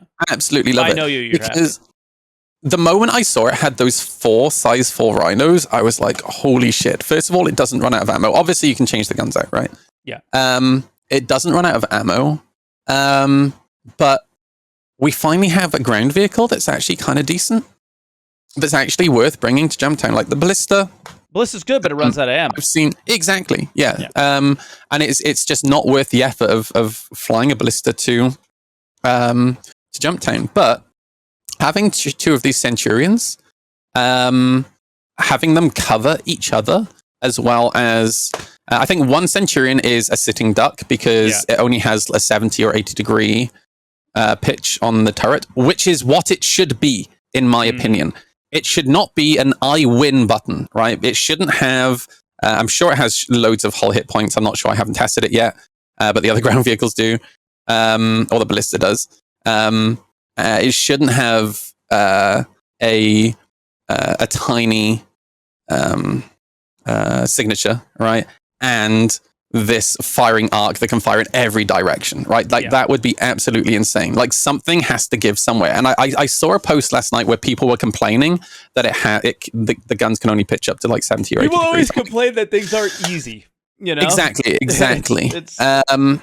But having two Centurions covering each other, amazing. And I really do. I'm a light fighter pilot, and it shouldn't be as easy as it is to just turn up as a light fighter and just absolutely dominate the immediate area around Jumptown. Yeah. And quite frankly, I'm really excited just to see ground vehicles being utilized more, you know, because if you have a couple of Centurions there that are absolutely dominating any or any fighters that are turning up at the AO, that kind of encourages people to turn up with other ground vehicles, you know? Yeah. And if you have other ground vehicles, then it encourages people to be on foot because then they can use rail guns and animus missile launchers against the ground vehicles, you know? So I'm really hoping, I'll be very interested to see how this ground vehicle being in the game affects events like Jumptown. I'm super excited, actually. Let's talk, like Cutlet posted in chat just recently. Detection range is big because it's 1,600 meters right now. And Winter publicly confirmed that it was a mistake. Yeah. Morphologist said, it should be lower. I was kind of on the idea of, and please, because this is one thing where I'm not as experienced, so please prove me wrong, is what is the range for, let's say, size 3 laser repeaters on a ship? It's about 1,200 meters, right? 1,000, something like that. I'm not sure. It's in that range. It's in that range, right? Size 4s, I would imagine, are somewhere around that. And the weird thing for me with this vehicle is you will be getting, if it lowers significantly, you will be getting shot at by something and not know where it is necessarily, and not being able to lock onto it, and not being able to fight back, right? Can I let you into a secret, though? Okay. You will know where it is, because there's fucking bright red lasers coming at you from somewhere. Sure, and you can ping. Can you, though? Like, you can ping as long as you're being attacked by about 1,000 rocks around you. Okay, true. But it's like when people are like, oh, there's a stealth eclipse. Well, just look at where the fucking torpedo is coming from, bro. Like, just go in that direction, you know? But yeah, like, I can understand the concern that people have that you're going to be getting shot at by something that you can't really shoot at back unless you get directly above it. Well, then get directly above it and then come down from 90 degrees on top. Sure, right? I was just curious if you thought that was an issue, if you think that's good. I think it's good. I was worried it might be too overpowered if that was the case. But no, I absolutely don't. I think if it's too easy, right, for a single light fighter or a couple of light fighters to take these ships out, to take these ground vehicles out, then why would you ever bring another ground vehicle? Why would you bring a Tonk to come and deal with it? Right? Yeah. I think actually it fills a gap that I've always wanted filling. Oh, Kappa pride. So now you would bring a tank to deal with those. Not necessarily me, but I'd try to encourage somebody to bring a tank to try and deal with them. Again, like if it's a single Centurion on its own is a sitting duck, because again, all you do is you do a flyby to work out where they are, right? And once you've seen them firing at you, so you just put power to shields. You see them firing at you, keep your speed up. You might just pay attention to the topography, right? Try and find a rock or something that the gunfire was coming from, and try to pinpoint that in your brain, and then fly up out of their range, fly directly over that point, and just come straight down on top of them. But that's what I'm saying. Like a single Centurion on its own is a sitting duck. But if you have two covering each other, like two Centurions together, very, very powerful, I think. Yeah. Yeah, and Cutlet typed in chat something that makes a lot of sense too. The range is pretty big. The issue is a ship can dodge the shots from the Centurion, but the Centurion can't. So yeah, and other people are saying it should be stronger. I don't remember what I said in the video where I reacted to Morph. I think that's a problem with the React videos. Is the first thing that comes to mind is what I say, because that's how I am, and then I think about it more, and I talk to other people, and I formulate an actual opinion. And yeah, obviously I think ground vehicles should be OP. I think not OP, but powerful is, I think one of the best changes that they made was the detection range of ground vehicles. You can now sneak in on dragonflies. You can now, we were at Jumptown in live. It was Burks and Rick and a few other people that I was playing with, and D-Rec, I don't remember. So, and we were there, we were covering it, and these people, it was crazy. They filled an entire airlock with maze. The whole airlock was maze. And they were giving it was like a weird conga line where they were giving a few boxes out to people and then sending you on your way. And I was like, no, this is my boxes. So we all came and we went and we killed them instantly because it was obviously a bunch of casuals. But then when other people came, just randomly out of nowhere, two ballistas just strolled in. They just appeared, and we have no idea where they came from, who dropped them. Nothing was ever on our radar at any point. Yeah, and that's awesome.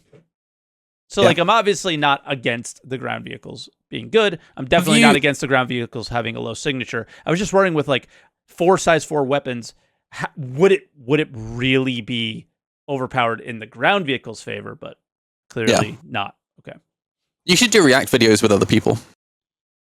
So you can get that other opinion while you're forming your opinion. I mean, I have chat, but I think that I think it's called frame.io, where you and I, let's say, could watch the same video, pause it, and like everything would happen at the exact same moment. Yeah, that's pretty sick. So video editors use that. They'll like upload to frame.io, and then you make like markers and say, oh, that's change cool. This, change that, change this. Cool. That would be cool. I would totally be down for that, for sure. I'd be down for that. And we should okay, so let me do the standard when I have another one of my content creator friends on answer the call. Are you making YouTube videos, sir? Have you been keeping up with your YouTube game? No. Come on. Let's use Captain Burks as the perfect example here. I'm not keeping up as well with it as I should be, but the thing is, like, I'm not. Guy. Most of my content at the moment is it's not even content. Like, I'm just streaming because I happen to be low flying, right? So, because I do feel, as you know, I mentioned earlier that I don't feel completely negative towards, because again, the Star Citizen 3-month cycles. After 4 weeks, I would start feeling really negative about the game again because of the desync. But I don't feel super negative this time. But I still do feel like the game is on life support for me. Yeah, right? It's boring. It honestly, Noodle, sounds like we could talk about that a little bit. You told me that you seem like you need more of a driving force to make you play the game. It sounds like you do too. But what would that driving force be for you? I mean, I would love to see the opposite of bounty hunting, right? I'd love to see criminal bounty hunting. So maybe if you do a certain mission or you reach a certain reputation threshold with a certain person, then you get like an assassination mission pop up on your head or something like that. But generally, I just look about that. I remember he gave like a perfectly good reason why they don't do that. it's like punishing you for being good or something, like doing the good thing. I mean, as long as you know, well, in that case, why do they have counter missions for like the comma rays and shit, right? Because you're being punished for being like. I think that's a little bit different. So that's similar to like a Jump Town. Why Jump Town works so well is like, okay, let's create player interaction because our game world's so big. So I think that's their intention there. My point is, if as long as the thing that triggers the assassination bounty on your head, the player is aware that it will do that, I don't personally see a problem with that. Right? I don't necessarily either. Like, I was obviously arguing for it, and he explained why he didn't think it was a good idea. But again, and I don't remember what he said, so I'm not going to put words in his mouth too much. But I'm going to try and guess if I can remember. This was years ago. It was well, first off, like, okay, I'm not going to put any words in his mouth because I can't remember. That would just not be fair. But let's just the God marker has to go away at some point. Oh, 100%. And I don't think we should make any more missions that involve a fucking God marker. My main issue with the God marker is that there is no counter gameplay to the God marker, right? So, for example, if we had like tracking darts or something... You can turn the comma ray off, but yeah, it's not good enough. Yeah, no, like if we had some sort of tracking dart that you could use like a scanning tool or whatever to scan your armor to try and find a tracking dart, or scan your ship to try and find a tracking dart that you can actually remove... I'd be absolutely fine with that. But there is no counter gameplay to it. It's so trash. It's so boring. And the thing is, like, we were talking about Peeker's advantage earlier with FPS. Like, holy shit, you have so much of a fucking advantage when somebody has a God marker on them, because, like, you can see when they're about to step from behind a doorway or whatever, so you can pre-fire ready for them stepping. It's just... I wonder if there is a way to just go... If within 500 meters, remove marker. 100%.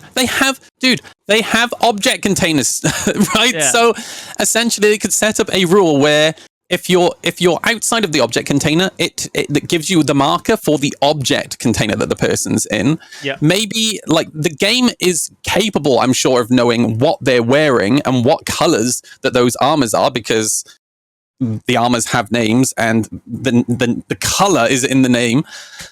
So give the bounty hunter a description of what they're wearing, all right, what color it is, whatever, and then just have the God marker come to the object container that they're at. I imagine that's a thing. So like, you put your hands up and stuff. Remember, the fucking Moby Glass isn't even building blocks yet. This is the most frustrating shit about this project, right? Is there's so many aspects of the game. There's so many things that are important. Everything needs to be made because like 5% of this game is probably done at this point, maybe 10. And it's just like, how is this not a priority? How are you not doing this? It drives me nuts. Like, there's things about mining that drives me nuts. Have you seen their like first implementations of salvage? I don't think that shit looks good. I'm kind of like worried about that being. It's just gonna be dicks on the hull of everyone's ship. The first 890 jump or executive 600i that I see, I am drawing a dick on the side of it. Same. Sorry. Yeah. I can't help myself. Yeah, or I'll just like write a message on it. Like, well, a dick is a message, right? Like, fly better shit. How much credit card debt did you go into to buy the ship? Because we know you didn't earn it in game. Every time I see an executive 600, I have to destroy it. Online tried memeing me last week. I think it was last week. He was like, "Oh, go fly my ship," and I got to the hangar. It was the 600i, so I was like, "Yeah, no problem." So I got in it and then just rammed it in the first freaking rock that I saw at Grimhex. Yep. Yeah, but I don't know.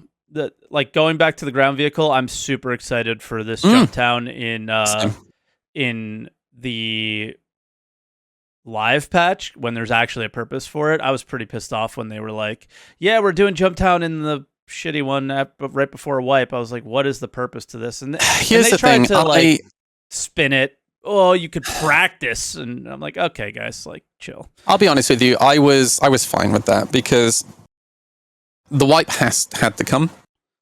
Oh, I'm fine with a wipe, of course. I love it. I love wipes. They. For weeks and weeks and weeks, I'd been arguing about how pissed off I was at CIG that we'd had 317 for so long and they still hadn't run an event. But I'll say this, they should have run the event sooner. I just do not understand why they didn't. You know, like the servers. I feel like they might be worried about, like, I don't know, man. How much Jump Town did you do the second time versus the first time? They fucked they fucked the event up pretty bad, though. They made it so like there wasn't as much value in doing it, and it happened more often. I mean, okay, I hated it, but at the same time, I loved it. Is the exclusivity of the times of the first Jump Town event. Man, was that cool, because when it was on my time, we all come and hung out on my time. Like, I played with people I would never play with before. When it was on nighttime, I barely slept. I was staying up late playing late with people. Like, that was... That's what I did this time, actually. I got to play with like 4 completely different groups. Yeah. And it was really, really nice. Yeah. Special. But like I've seen comments from people saying, "Oh, they should just leave it up permanently." I'm like, no, because like the whole point of it being a time thing is because it encourages people to go there at those times. Exactly. Which is funneling players to a location. Like, I don't think these events need to be up permanently. I just think they need to be more frequently than they currently are. You know. Yeah. But to come back to like your earlier question before we started talking about like the bounty hunting stuff. One of my big issues is that, again, while I don't PvP as much as I used to, I love combat. I don't have to be shooting at other players. I just like combat. I like explosions. I'm super ADHD. I like shiny things. Like, just throw some freaking confetti in the air and you'll see. And honestly, if we had some sort of regular NPC combat zone, not up permanently, but maybe it pops up 2 or 3 times a day where the Navy are fighting Ninetales or something, actually, I'd be pretty frigging content. Because the fact of the matter is, even when I'm a level 5 crime stat player, do you know how often I see the Navy? Never. It's almost never. And I can guarantee you, whenever I pick up that mission to kill Navy starmen, they will never spawn. I can be sat at Port Olisar and I won't get a peek from anything. And I think the thing that got me onto this mindset was the fleet for Fleet Week, right? Fighting the not the Balgorn, that's from EVE Online, fuck's sake. Bengal. The Bengal, and the Javelin, and the Idrises, and the Hammerheads, and the F8s, and shit. That was awesome, dude. And I would like more of that, please, CIG. Not up 24/7, but like, give it to me several times a day, you know? See, I don't want Jump Town to happen more often, or I don't want specific events like, I don't know, Ninetales Lockdown or things like that to happen that often. What I want them to do is go, wow, this was the success that we had at Jump Town. All we had to do was place a marker here and said, here is valuable items, go. Yeah. And then watch what happens. Yeah. And they just need to do more of that. And what's weird is Siege of Orison, I think, is really exciting. It's probably the event that I'm most excited for out of all of them, personally. I really do like the FPS. Okay, Star Citizen as an FPS is a dog shit experience. It is terrible, but there's something about it that isn't, and there's something about it that is really not. I can't put a finger on it about what it is, but Star Marine is weirdly fun sometimes. The really fun experiences every time I do bounty hunting, the moment I get out of my ship, is there's something special about it. Anytime I've been running around Security Post Korea, very fun. I don't know what it is, but there's something there. So I'm excited for that event, and I don't know why. I'm staring at chat, waiting for them to figure it out for me, because they usually will say something that they like, and I'll be like, yeah, that's what I like about it. I don't know. It's just satisfying to shoot somebody, and yeah. I'm looking forward to the Siege of Orison. I've only tested it in Evocati, and it was barely playable. And again, I've been waiting for it to go live before I play it, because I want to go into it with it being in the best possible version that Star Citizen can do. I'm looking forward to it. I'm not an FPS player, right? But I think it's the experience of doing it with other people, right? I think that's what I'm looking forward to. Yeah, for sure. I'll say this though: there are two things that I'd love to take. I'm probably going to upset some people in chat now when I say this. There are two things from World of Warcraft that I'd love to see implemented in Star Citizen. What's that? The Gurubashi Arena and the fishing tournament. So the Gurubashi Arena is I can't remember if it's a daily thing or a weekly thing, but it's basically an arena in the world, right? So not like Arena Commander or anything. It's in the physical world that you can go to, and there's a treasure chest in the middle, and you got to fight other players for it, right? Imagine if maybe is it every 3 hours? Okay, so imagine every maybe once a day, maybe once a week, maybe every few hours. I don't know. Right, a notification pops up from Ninetales, and they're like, "All right, we've dropped this crate at this location. We wanna see Blood and Guts fight for it, right?" And then you loot that crate, and there's something like the Vandal helmet in there, right? That CIG has created some new helmet or a ship paint, an exclusive ship paint. The only way you can get it is from that crate. Dude, everything you said. Okay, I love it. I'm not disagreeing with you at all. You just point out, like, I think the biggest flaw with this game, right, at the moment for me, is we're getting so far into the game now that it's like we could start talking about rewards and not about just the general, like, problematic thing about the gameplay. How sad is that the reward that you think everyone would fight over is a fucking cosmetic item and not something that actually has value? Dude. People treat Star Citizen like Pokemon. Of course that's what they're going to fight over. Okay, I treat all video games like that. So have you seen... So you've avoided the PTU. There's something very cool that was in not this most recent patch, as far as I could tell, but the one before it. There was little artifacts, and I found a little Tavaran war medal, and they had different values where one of them said damage, the other one said worn. So, like, you can find a pristine one, maybe, things like that. Very, very cool stuff, right? So I think that that's cool.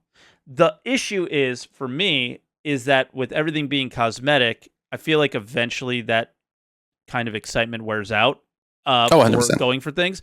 If it was actually something useful, I think that's like where and people always get upset because I always am complaining about something, but obviously the game isn't complete, so I move on from my one gripe to the next, and like let's keep making the game better is really what I'm trying to do and say and talk about.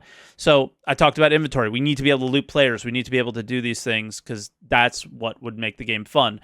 You obviously know that we're not going to have the finished game or whatever anytime soon, so let's make the current experience as good as it possibly can be. I think the next step to make the current experience better is to start looking at armor, weapons, specifically weapon attachments, and anything you attach to your armor, things like that, and start creating value for those things and for more variety. Because if you look at armor, medium armor is medium armor, light armor is light armor, heavy armor is heavy armor. They all have no differences between each other besides the way they look. Oh, for sure. Sure.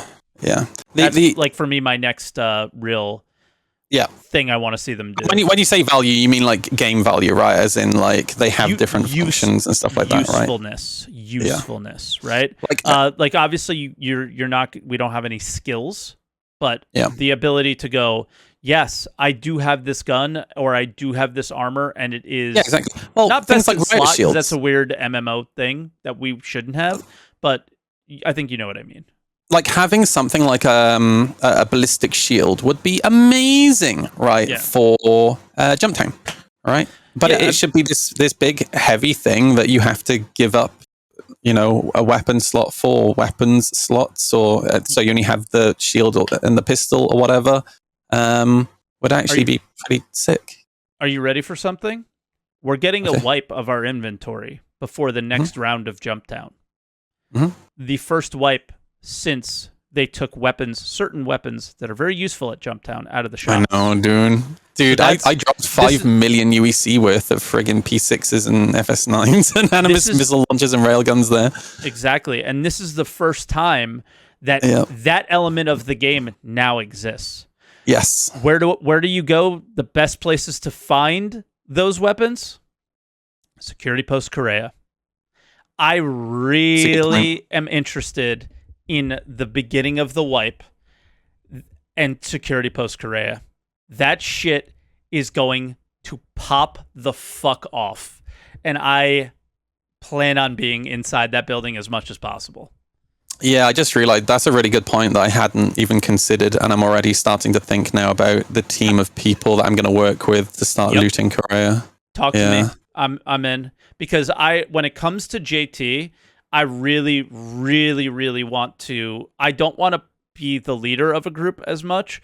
I want to I can be the leader of bring my org and my friends with me, but I really want to play a support role, and I'm very interested in that kind of stuff. So Cutlet just mentioned something that I was going to talk about a few minutes ago. Okay. Which is, he says we need player-to-player trade. Which, I mean, we can trade right now, right? But there's no official trade thing window. for trading with people. And I'd love to see some sort of in-game market, 100%. And I don't know, have you seen what Intro Architect has been working on? Yes. Okay. So I thought it was some weird spam, and then he came into my chat and was actually talking. So I never clicked on it. But he came into my chat yesterday, so I haven't gotten a chance to actually look at it because this is my first day off. After Thursday. Let me just show you one of the screenshots that he sent me. But I just DM'd it to you. But that looks sick, dude. I can't show it on screen. I'll just post it in chat. Here we go. So if people want to look at it, if you post it in chat, I could show it on screen. If you put it in the DM, I couldn't.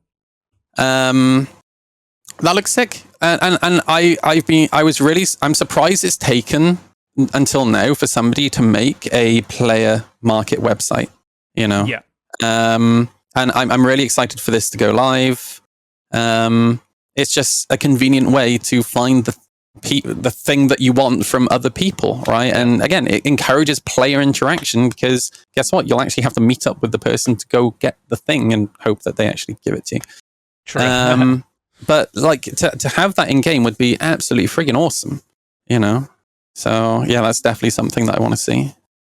Yeah, so I'm not really sure how it works necessarily. That's his values that he's setting. So I think they're values that that players themselves get to set. I could be wrong, but I'm pretty sure that it's a bit like eBay, all right? You put whatever price that you want to sell it for. So. Oh shit! Okay, so I always bring up Ultima Online every podcast, and they make fun of me. Then it shows you the average values of what stuff actually sells for, I think. Okay. So basically I would go to this website and be like, all right, buying 15 railguns at 5,000. Yeah, exactly. Gotcha. Yeah. Hasn't played a modern. They always make fun of me well, actually they don't. It's two people, and they're just always shit talking, and they're stupid. But I always bring up UO, but I mean UO was, I'm sorry, it was just one of the best MMOs ever. So go fuck yourselves, losers. Modern games. Imagine liking modern games. I only play Star Citizen, so I don't know what an actual video game is like. True. Yeah, that's true. I don't know what else is going on. Anything on the roadmap that you're excited for, coming soon? I mean, just generally, I'm just in general really excited to see the dumpster fire / potential that 318 will be in the PTU. Because this is the moment. I mean, they'll probably spam copium and make fun of me and stuff, but this is one of the make or break moments for Star Citizen, and there's a very real chance that it's a break and not a make, and this is just one of those things where the actual framework of the game is and one of the not final necessarily, but yes, one of the actual pillars of the game is being put in, which we haven't seen that in years. So persistence is a really, really big deal, and I just want to see what happens. The edge cases, how fucked up it's going to be. I'm really not looking forward to Evo testing it. It's going to be such a shit show. Yeah. I have a funny feeling it's going to be it's going to be like playing in the 2.x days, where you get onto a server and then just like you're in there for 2 minutes. You're about to reach the objective that you have 30K. Yeah. And it'll probably be weeks and weeks and weeks of that. Yeah. Imagine. I mean, when they've solved the 30Ks, like the way that system is, it interacts with everything, right? Yeah. So literally every single mechanic in the game could be broken in some way or another. I mean, what do you think about? I've been very actively fighting this as best I can. The NDA on that Evo. What do you mean? What's the context of the question? The context is Evocati obviously can't talk about anything. Mm-hmm. And normally that's not that big of a deal. It's usually an Evocati for a couple of weeks, whatever, right? How long is this one going to be an Evo for? How long I don't know how you deal with it with your chat, but they've made it very clear to me that it's like you can't talk about anything at all. You can't you can't talk about the patch notes. You can't talk about where they could find it. They were like dude, I asked them every question and they were like, no for everything. Like super, super strict. And I look at this and I was like, well, you're not strict about anything else because, obviously you don't DMCA the Reddit or any of those leaks. So, but I have to literally ban somebody in chat who saw a leak on Reddit, was just generally excited about the game. And I have to time them out for being a fan of the game. It's the most fucking idiotic thing of all time at this point. Yeah, and so it's going to be an Evo for a while, and how long can you sit here and not talk about it as a creator for this game? And then, people will argue, well, just don't be an Evo again. What are you an Evo for? It's not for that. I get all that part. But at the same time... I'll be honest with you. I'm actually with Goldweb here. Fuck the NDA. I'm not saying that I don't respect the NDA. What I'm saying is, at this point, I think the NDA is useless. It's been proven useless. Yeah. Because everything leaks out. And I think having the NDA there is just, they can't enforce it. Yeah. And as far as I'm aware, they haven't enforced it. I think I had a funny conversation with someone in Evo the other day where we were talking about something in it and we're surprised. Like, this one hasn't been leaked yet, surprisingly. Actually, that's an event. I noticed that the other day as well. Actually, something hadn't leaked, and I was like, right, a couple of weeks ago, and I was like, that's actually really surprising. Yeah. But for me, from a streamer point of view, I don't think I've ever really timed people out for posting leak stuff, and I've never got into trouble for not doing that. But I just make it very clear with my community that I just ask them kindly not to do it, right? Because it does put me in a difficult situation. I don't discuss the patch notes or anything like that. I think it is a little bit, I think it's more detrimental towards a content creator than it is useful being Evocati. Yes, but especially because of the time. This is definitely a bit of a leak, and I don't fucking care. The timing of when they do certain tests is I can never partake. Yeah. So I'm basically useless when it comes to it anyway. Well, that's the thing. Because of my employment background, I'm the right sort of person for being an Evocati because I used to be a server engineer. And I used to spend all day, every day writing JIRA tickets and responding to JIRA tickets and doing these kinds of tests, right? So generally, whenever I write an issue council ticket or anything like that, I actually don't create issue council tickets that often because I'm normally very good at finding issue council tickets to respond to or to add to. But I always make sure all there's enough information in there and it's clear and concise for the devs. And I'm also quite good at contacting or pointing out issue council tickets to devs. Like, for example, the flashbang bug at the moment. I realized that Ali Brown, who's one of the lead graphic engineers at CIG, he doesn't have that many people following him on Twitter. And I was like, oh shit, if I tweet at him, I bet you he'll notice it. So I tweeted at him the issue council ticket for the flashbangs, and he was like, oh, I've not seen this before. I'll get right on this. So we might actually see a fix for the flashbangs. Yep. Before this patch goes live. I hope, please help CIG. It's really bad. But yeah, you just once you've been in the community for so long and you've been in Evocati for so long, you work out different ways of like getting different devs' attentions, and you have to make sure it's the right dev from the right department. Yep. You know, Yep. so exactly.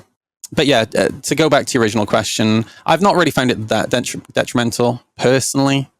I feel like that's the only, just to be clear to everyone, that's the only issue that I have with it. I do not want to take Evocati and turn it into content necessarily, but I'm very, it's very, very important to me to have a chat that can just talk. And like, I've been timing out certain people recently because I'm sorry, my mental health is my mental health, and that's it. But in general, I want people to be able to say whatever they want to say when they want to say it. And especially when it comes to just general excitement about the game. And like, how can we, how can I sit here and literally make, like, time people out for being happy about something that's coming in the game that is clearly out there and open already? I've kind of made the decision, if they are still going to keep an NDA on 3.18 and 4.0, I'm out. Yeah, it's something I've actually thought about more recently. I can't sit there for 3 months and not talk about it. I was questioning whether or not I should stay in Evocati because I'm not a fan of the NDA. I think it's silly. I think it's pointless. I don't think it really achieves anything. I think the reason that they did it was because it was to set the overall community's expectations, right? Because they do some of the types of tests that they run are what if scenarios, right? What if this particular component had this ridiculous setting, right? And then if that shit leaks and the community goes, "Oh my god, this shield is like the fucking Death Star," well, it was a test, right? But I don't know. It doesn't matter what you do or what you say. There are going to be members of this community who lose their mind, or they get overly excited and then disappointed by the time it goes live. Just get rid of the NDA, honestly. Yeah. Again, I don't think it really affects me that much. I'll say this: how I normally deal with it, though, is that I won't actively talk about the thing, but I will talk about a people's opinion of it, right?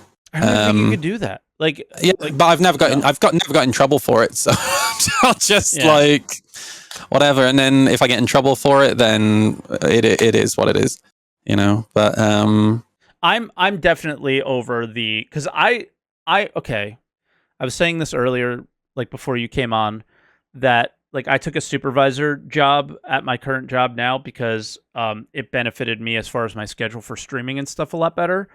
And I like supervising, actually. I hate dealing. I think it's the worst fucking job ever. I can't stand it. So my concern is that I always do what I'm told. I try to be the best employee I could possibly be always. And I knew that if I took the supervisor job, I was going to make less money, like significantly less money, because I would always say yes and never say no. And there's times where when you do what I do, it's called dual rate, where sometimes you deal and sometimes you supervise. You have to say no so you can eat. This week I didn't say no, and it's like I just started and I know like where I'm going. So to bring it back to Evo, like I asked what the rules are, they laid them out, and I won't bend them at all. And they have to bend them.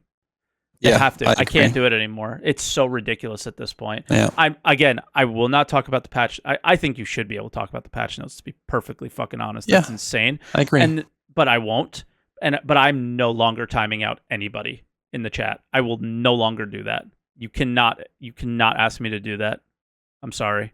That's just beyond where I'm. I'll be completely honest with you. Go.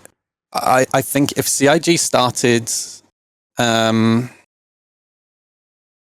trying to enforce the NDA against content creators, they're in their right to do it. I completely agree. But it would cause a huge amount of drama, and not just inside of the community. I feel like it would go outside for sure. It would drag, the sorts of dramas that you see around like Nintendo, when Nintendo DMCA content creators and stuff like that. It would basically make CIG look like that to the overall gaming press and to the gaming community. And it's not a good look at all. What would even the point be? Yeah. All they would do is just damage their reputation, So I don't know. Again, I'm with most of the people in chat. Just get rid of the NDA. It's completely fucking pointless. Yeah. And as far as I'm aware, they've never enforced it. I've never heard of anybody getting in trouble. So I'm aware they have enforced it, but the punishment isn't what it should be, and yeah, it's stupid. Generally stupid. So if we're gonna sit in Evo for a month, let's say 2 months, however long some of these patches may be, I don't know. How can you expect somebody not to want to talk about 4.0? Yeah. Like, come on. It's one of the most exciting patches that I think... Yeah. Well, it would have been like the equivalent of 3.0, right? Yeah. First time getting planets and moons and shit. Or, well, moons, rather. And I'm sorry, like, you're not paying me to... Like, this isn't my... Like, I mean, obviously, streaming and stuff is part of both of our jobs. It is our jobs. But it's different when you're employed by the company to, like, hey, I am a QA tester. I am not to speak about my job, whatever. Like, dude, we're all just happy fans were excited. Like, that's it. Yep. Yeah. It's stupid. It's just generally stupid. It's just a fucking video game. Holy shit. Sometimes it's like, it just blows my mind the level of seriousness. Even like when I talk about the game seriously, like I'll be editing Weekend Review and I'll be like, what am I? I never like a fool. Yeah. What is this? It's a fucking video game. Crazy. I have one more topic I'd like to touch on real quick. Let's go. Yeah. If we can. Foundation Festival. Yeah, I saw you tweeting about this. I think it is the another situation of the CIG community team thinking they have any understanding about anything at all and clearly having zero. I love the idea of what they're trying to achieve. Agreed. But how no one stopped for a second and thought, wow, a lot of people are going to want these paints. So we're going to have a completely unfair ratio of people who want the paints to new people. Incentivizing incentivizing being a guide makes no sense. Especially when, guys, I'm sorry, but Moist Noodle explaining how certain things work to, like, let's use the refueling one as an example, because... Well, that's the arrow skin, so that's perfect. Yeah, the arrow skin. I know that's why I want to bring that up. Is explaining refueling to somebody is far easier to do in a YouTube video than for you to go, okay, now go over here and what are you going to be doing? Well, you're gonna be looking at a picture of the UI and trying to explain them where it's going. Just send them to a fucking YouTube video. There's your guide, done. All right, and yeah. I'm sorry, it's not in game. It's on robertspaceindustries.com, not even fucking starcitizen.com. Like it's not a good system. It doesn't make any sense at the moment until the game is much further along. Obviously, they need to focus on the new player experience and all these other things. It needs to be built into the game. It's got to be built into the game. It needs to be in the actual fucking game. And I'm sorry. As far as priority goes, it does not need to be built into the game right now. We don't need to I will give them a little bit of praise, though, in how quickly they dealt with it. Yes. They obviously weren't just going to throw the entire event under the bus, because by that point it was live, but they did deal with it very quickly. Xylo responded to my tweet within like 5 minutes. And I'll say that I am quite happy with the compromises that they've put into place. Mm-hmm. I'm happy that the person doing the training and the person receiving the training now get the rewards, and they've dropped the requirements for each of the paints from 5 to 1. Yeah, that's a huge improvement. Of course, that's awesome. So first off, like, again, it's the thought that counts. Like, the idea of it is good, very good. Yeah. And I don't want to give, like, because I am hard on their community team sometimes, more than sometimes, and I don't think it's necessarily deserved. But it's just another situation where it's like just casually just explain what you're trying to do to a couple of people in the community that you trust, that you know are not going to fucking say anything, and they would have told you this was a bad idea instantly. And we would have come to the conclusion that you're at now immediately. Yeah.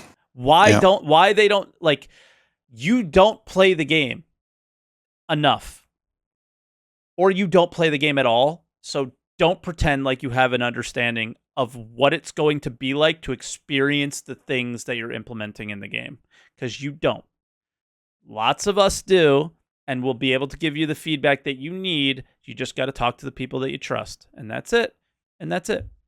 And I'm not saying I'm one of those trusted people, because I'm not. But there are people in this community that are very deeply ingrained with the mechanics of the game and how things work, and it'd be super simple to just run this one by somebody and be like, yeah, I don't think that makes sense. What if you tried this? Done. Easy. And we'd be right where we are today. I think rewarding people for doing good deeds in the game is fantastic. That's what I mean. Like, the thought that counts, wonderful. But yeah, for sure. It was an event created with the best intentions. Absolutely. I like the org spotlight thing as well that they want to do. No offense to Test Squadron, but I assume that, like, it's quite simple to continue to grow once you're on the top. But people that are really small, it might be hard. Yeah, speaking of orgs, I'm so desperate. Disco Lando told us that Orgs 2.0 is coming soon, and that was 2014. So I was going to say, what? Recently? I didn't hear that. Okay. Yeah, and we're still waiting. I'm so desperate for there to be more tools for orgs. Desperately, like, the most frustrating thing is right now is the limit of 3 ships per account. Like, you can only spawn 3 ships at a time. So, like, you could spawn your ship that you're flying, and you can spawn 2 more for people. Imagine being on the ASOP terminal, right, and having a little ticky box next to each ship. Right, first of all, having can we please? Now we have contextual search for the shopping terminals. Can we please have contextual shop for ASOPs, and can we also be able to favorite ships and have them appear at the top of the list? Also, can we just have ships that are at the location that we're at the top of the list? Yep. Please? Anyway, imagine having a little ticky box next to each ship. Share with org. Wouldn't that be lovely, dude? That'd be friggin' good. So good. Just something like that. I know I'm probably, some developer at CIG is cringing. Of course. About how much work that's probably going to be. But because think about it. Think about this. Think about how much work it is. How does the game work currently? If you have cargo in your ship, how do you sell it? There's your biggest problem there. Who owns that ship? True. Yeah. Who owns it? Yeah. So it's they created one of the stupidest, for a situation like this, permission system and ownership system for the current base of the game now, that we've been stuck in this, like, impossible to share situation for so long. Like, the it's one of the most frustrating things for my org is every time we go out to do something like, I don't know, rock mine, prospector mine, anything like that. You want to know, this is the system that we have. We thought it out. I think it's really cool, but the fact that we have to do it is insane. So when we go mining, we send out, let's say, 8 prospectors. You're in your own prospector. You fly around, you find Quantanium, because that's literally the only thing to mine, right? Stop laughing at me, because we're mining. All right, I see you. I'm laughing at the comment in chat. Who was it? On it? Todd Pappy, that one? No, the Ticky Box's 6 months comment was so fucking good because it's so true. Yep. To make a Ticky Box 6 months, yeah, exactly. But anyway, we send 8 prospectors out, right? They go and find Quantanium. They are not allowed to scoop the Quantanium up. They break it and then call in one of the 3 ships that our org account spawns, because there's only one way to have an org bank, and an org bank of ships is to have one account that has all those things. So if the org bank is the org bank, well, the org has to pay for the refining process, right? The only way to do that is to refine from the ships that the org owns. So then we have 3 people flying ships that the org owns. They come up, scoop it up, go to the refinery. The cool thing about it is that the account that owns those ships is just sitting at the refinery deck, so you don't have to land. You just get close, bang, the ore's in the refinery. So that's kind of cool, but we have to come up with that whole system because I can't share we can't take all the money into the org, continuously buy ships with in-game credits, and then share them with people in the org, how you would kind of expect things to be. As a reminder, just state in the TOS that you're not allowed to share accounts with people. I don't share an account with anybody. Okay, that's fine then. Okay, because I know some orgs that do. They literally do have an org account that different people will log into to like send money out and shit like that. No, I'm still the only one that has access to that account, and yeah. So like I'll multi-box now while streaming, but I think you've probably seen it as well. Like Aurelia can't stream. She has one computer, and she's struggling to stream and play Star Citizen at the same time. Oof. I'm also having that problem on my streaming computer, so I can't multi-box anymore. Yeah, I can't. I've only got a 2700X on my stream machine, which I'm probably going to upgrade soon. So I have a 3900X. Star Citizen and 3900X can do it. Yeah. Holy shit, that's crazy. Okay. Oofed. So don't worry. Gen 12 and Vulcan is coming soon. So well, yeah, I think that's actually what happened. Is I'm streaming off my CPU, and now they're spreading it across more cores or doing whatever they're doing, and it's causing some issues. I wonder if now the cards are cheaper, if I bought like a 3070 something like that and threw that in that machine and streamed off the GPU, then I might have less issues. But do you stream off the CPU on your stream machine? Yes. Oh, interesting. Yeah, I use NVENC for. I heard quality is just slightly better with CPU apparently. So honestly, I maybe I'm just fucking blind, but I can't see the difference. Honestly, I've tried both because Twitch compression's the worst fucking thing on the planet, dude. So it doesn't matter. Exactly. Twitch is the worst. Can you believe right now, guys? I'm streaming at 1080p, 60 FPS, and all I have is fucking 6K, like 6,000 kilobytes per second. That's all we get. You can't increase the bitrate because Twitch is a joke. Watch YouTube streams. Like, listen, man, YouTube is not a good platform to stream on. I'm sorry. It just isn't yet. But the idea of Twitch still... Oh, excuse me. I'm at 936p. That's right. Because the only way to not get artifacting is... not get a ton of artifacting is to do that. So, like, for example, I like to do the FPS stuff. Siege of Orison. If we go around, like, the... trees and shit, you're gonna artifact like crazy on Twitch. Yeah, it looks terrible. Yeah. So that's what streamers do to try to make that not as bad. Yeah, I don't know how Twitch. It's 2022, dude. It is right. Mean, this platform is it's imploding, but unfortunately, nobody is good enough to just put the final bullet in its head yet. Ryle says I watch audio only and use my imagination. That's honestly the best thing you can do on Twitch, I think. Why doesn't he have the audio only icon though? Have you seen that? Oh, dude, it's so cringe. Do you have? It's hilarious. Do you have 7 TV? No. Well, no. Okay, so that's why I told. That's why I told you to like look at chat. So there 7 TV. You can make emotes that are like really long, and they have an emote like of the Discord user volume going from 100 down to 0. And then they play the audio off. They put the audio off button on. So anytime I start talking, they just mute my volume and have the audio off thing. So they're like not listening, not hearing me, and they just like make fun of me. Yeah.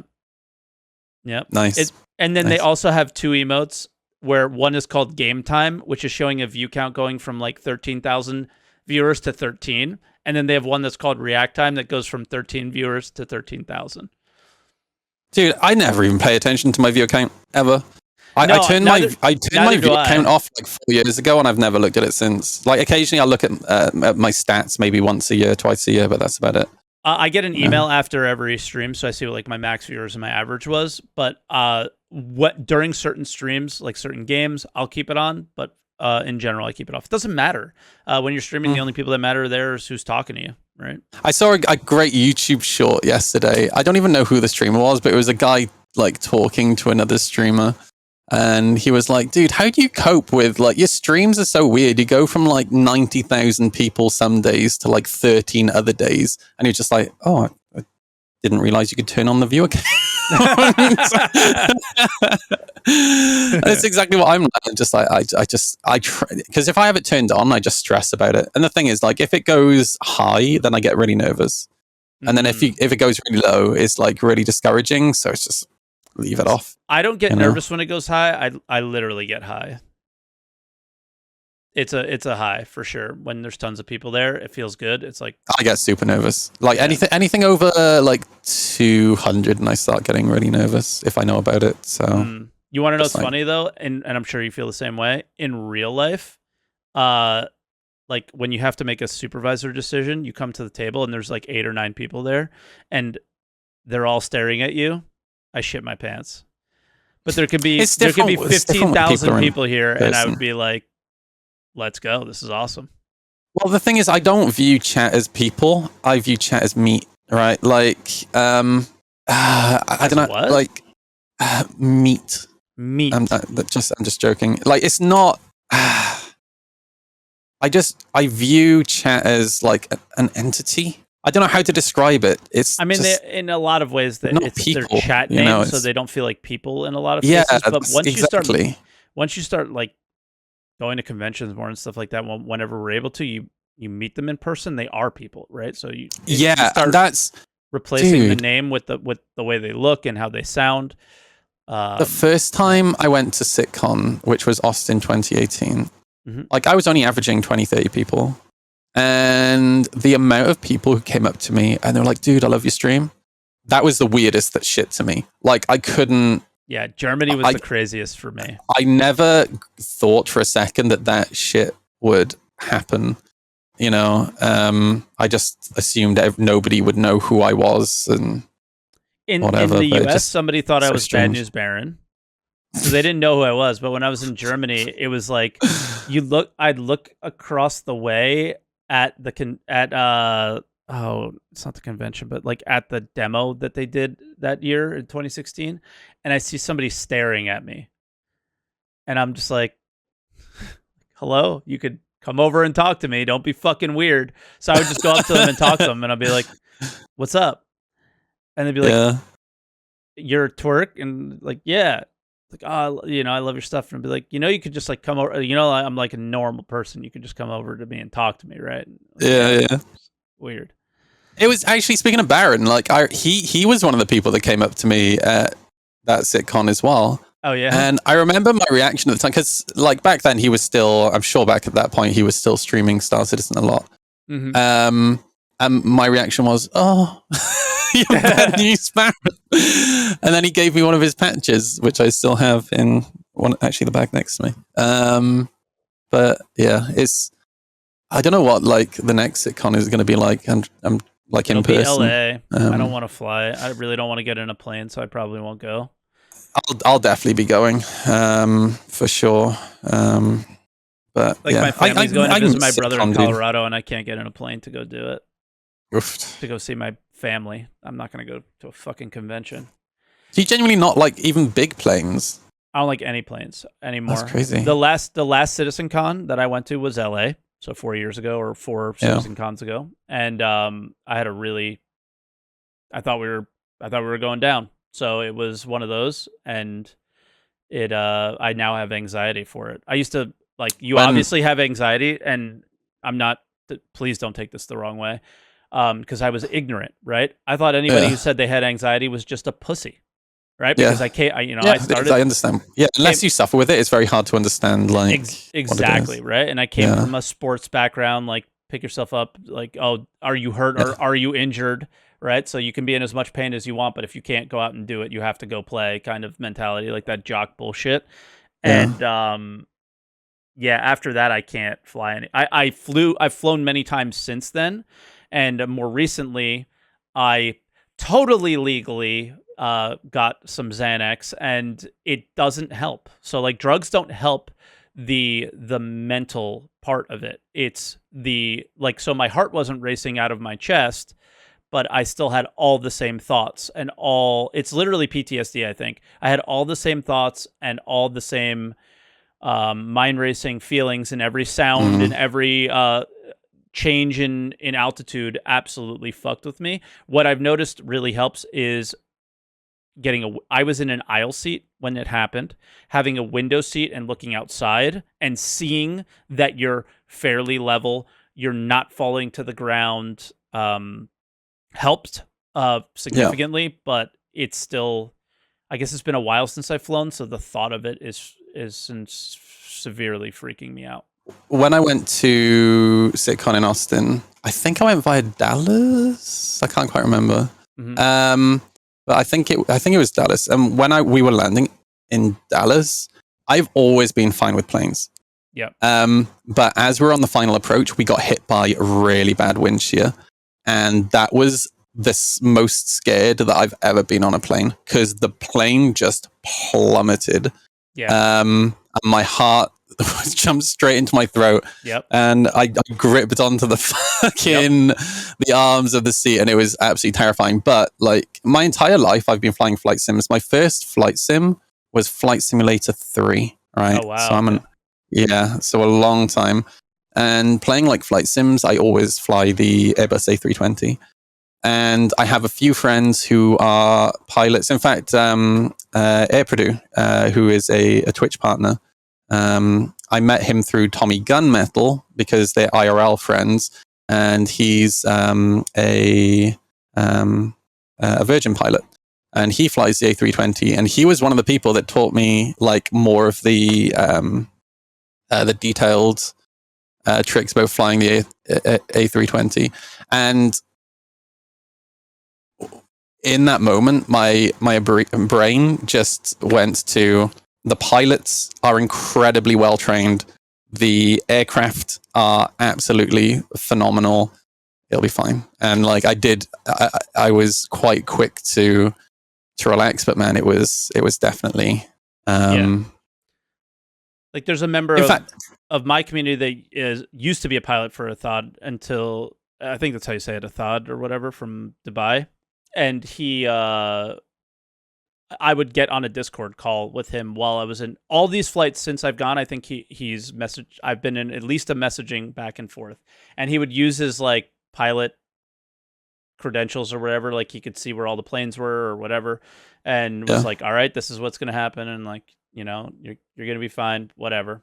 So, as somebody who doesn't like flying, I'm assuming you probably didn't see it, but that hurricane that I was on about earlier, there's a guy who is a live streamer from Heathrow Airport, and he has a really nice camera with a telephoto lens, and he just streams planes landing. It's awesome. And holy shit, dude, he had like 10,000 people watching him that day. It was absolutely insane.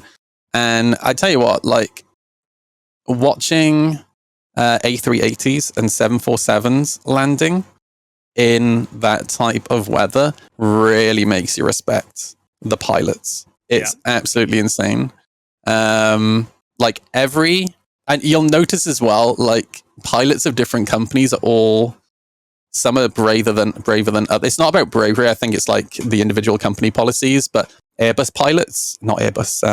Airways pilots, they nailed it first time, every time. Whereas there were other companies like Emirates, very, very good, but I think because of their policies, they did more go-arounds. There's also one thing that a lot of people don't know is, I don't know, there's like a company here called Frontier. Their tickets are really cheap. There's a certain level of training that everybody gets, and depending on the company is depending on how much training you get. And Frontier pilots are like barely trained at all, and so it's just whereas I know British Airways are very, very they do a lot of training. Putting life in your hands of like some of these people that just aren't trained for situations. Something to bear in mind as well is coming out of the coming out of COVID. Yeah. A lot of pilots actually had gone so long without flying, they had to go through and do all their assessments again. Yeah, so they had to go through all of their training again, get their assessments done so they could fly. And it's flying any aircraft, but especially flying those large aircraft, when you have, the systems are so complex and you have to work off checklists. If you haven't flown for so long, I mean, it definitely takes some getting into. Like, this is going off talking to a couple of friends who are commercial airline pilots. So yeah, I mean, I'm not sure what's like at the moment, but everyone in chat's kind of talking about why, okay, like Cutlet says something like, if I'm questioning if we're safe, we're safe. Like if it's actually happening, it's obvious. But the difference is like, why am I putting myself in a position? Like, I've talked about this recently. I recently got hit with like a big piece of metal driving to work, and if it hit a certain way, it would have impaled and killed me. But it hit flat, so it just hit the windshield. But it hit right where my face was. So every time I drive on the highway, it's more, I'm putting myself in a situation for that to happen. Every time you fly in a plane, you're putting yourself in a situation for something to happen. Like, and that's just where my anxiety and like, my stupid. Have you found since that happened that you scan the road ahead more for debris and stuff? Yes. Because I come from a biking family, right? And but there was nothing I could have done with this situation. The debris came up from the car in front of me, and flew over that car. There was nothing I could have done to avoid this. Yeah. And it's like, as a bike rider, that's something that you're always like super conscious of. You're always looking at the road quite far ahead, and you're looking for oil and grit or whatever, But yeah, that's fucking. That actually happened to my uncle. Going across the Severn Bridge, which is the bridge between Wales and England. He was following behind a truck that was carrying timber, and a piece of 2x4 came straight off the back of the truck and went straight through the windscreen, just went past his head, straight down the middle. Yeah. That was pretty scary. Yeah, like I don't freak out driving though, and I think the difference is I'm in control. I think like in general, it's all just a control issue. I'm getting control of the car. So it's my life or death. It's on me. I'm just a passenger. I'm not comfortable. Like when Emmy drives, like she'll do this thing where there's somebody braking in front of her and she'll just continue to accelerate and like the brake lights are on. And I'm I'm braking in the passenger seat, and I'm like, Emmy, what do you? And then do the same thing, and then she'll get upset, and it's and it's just being a passenger. I can't be a fucking passenger. I think for me, my granddad was an advanced driver in the UK. He trained with the police a long time ago, and when I see people accelerating when there are brake lights ahead, I'm like, and this is so European. I'm like, dude, you're wasting fuel, man. Like, why are you wasting the fuel? Just don't accelerate, bro. Just take your foot off the gas. Yeah, exactly. As soon as they brake, why would you ever have your foot on the gas? It makes no sense. Yeah. But generally the airline industry is one of the safest industries in the world, and it's because of learning from mistakes. Hold on, Noodle. Are you coming to defend yourself? Because I was talking about you and the braking when somebody brakes in front of you and how it drives me insane. You know what I'm talking about? You're talking about me on your podcast? I'm talking about you on my podcast. I'm talking about me and my control issues. Oh.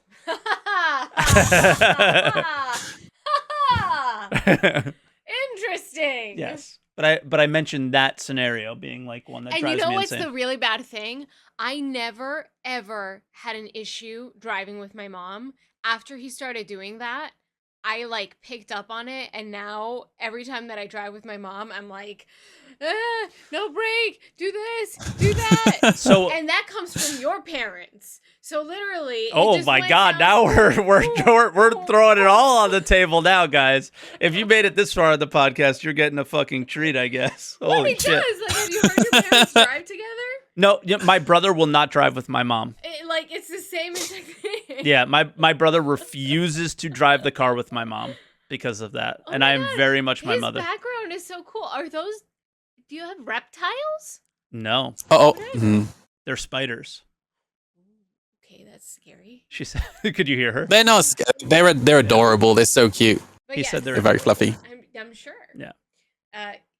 You do have pretty major control issues. Yes, but here, Okay. Noodle said let's it see. perfectly. Okay. If there's somebody braking in front of you and you stay on the accelerator, you're just wasting gas. Gas is very expensive this time of right now. Okay. Yes. No. Okay. Might as well save the gas. You're so stupid. All right. I'm glad you're having fun. Thanks. My wife. That was nice. Yeah. I said it in your chat earlier. I only realized earlier how much she looks like Stormfront from The Boys. I've never seen The Boys. Just Google Stormfront, dude. Hang on. Let me hang on. Stormfront, The Boys.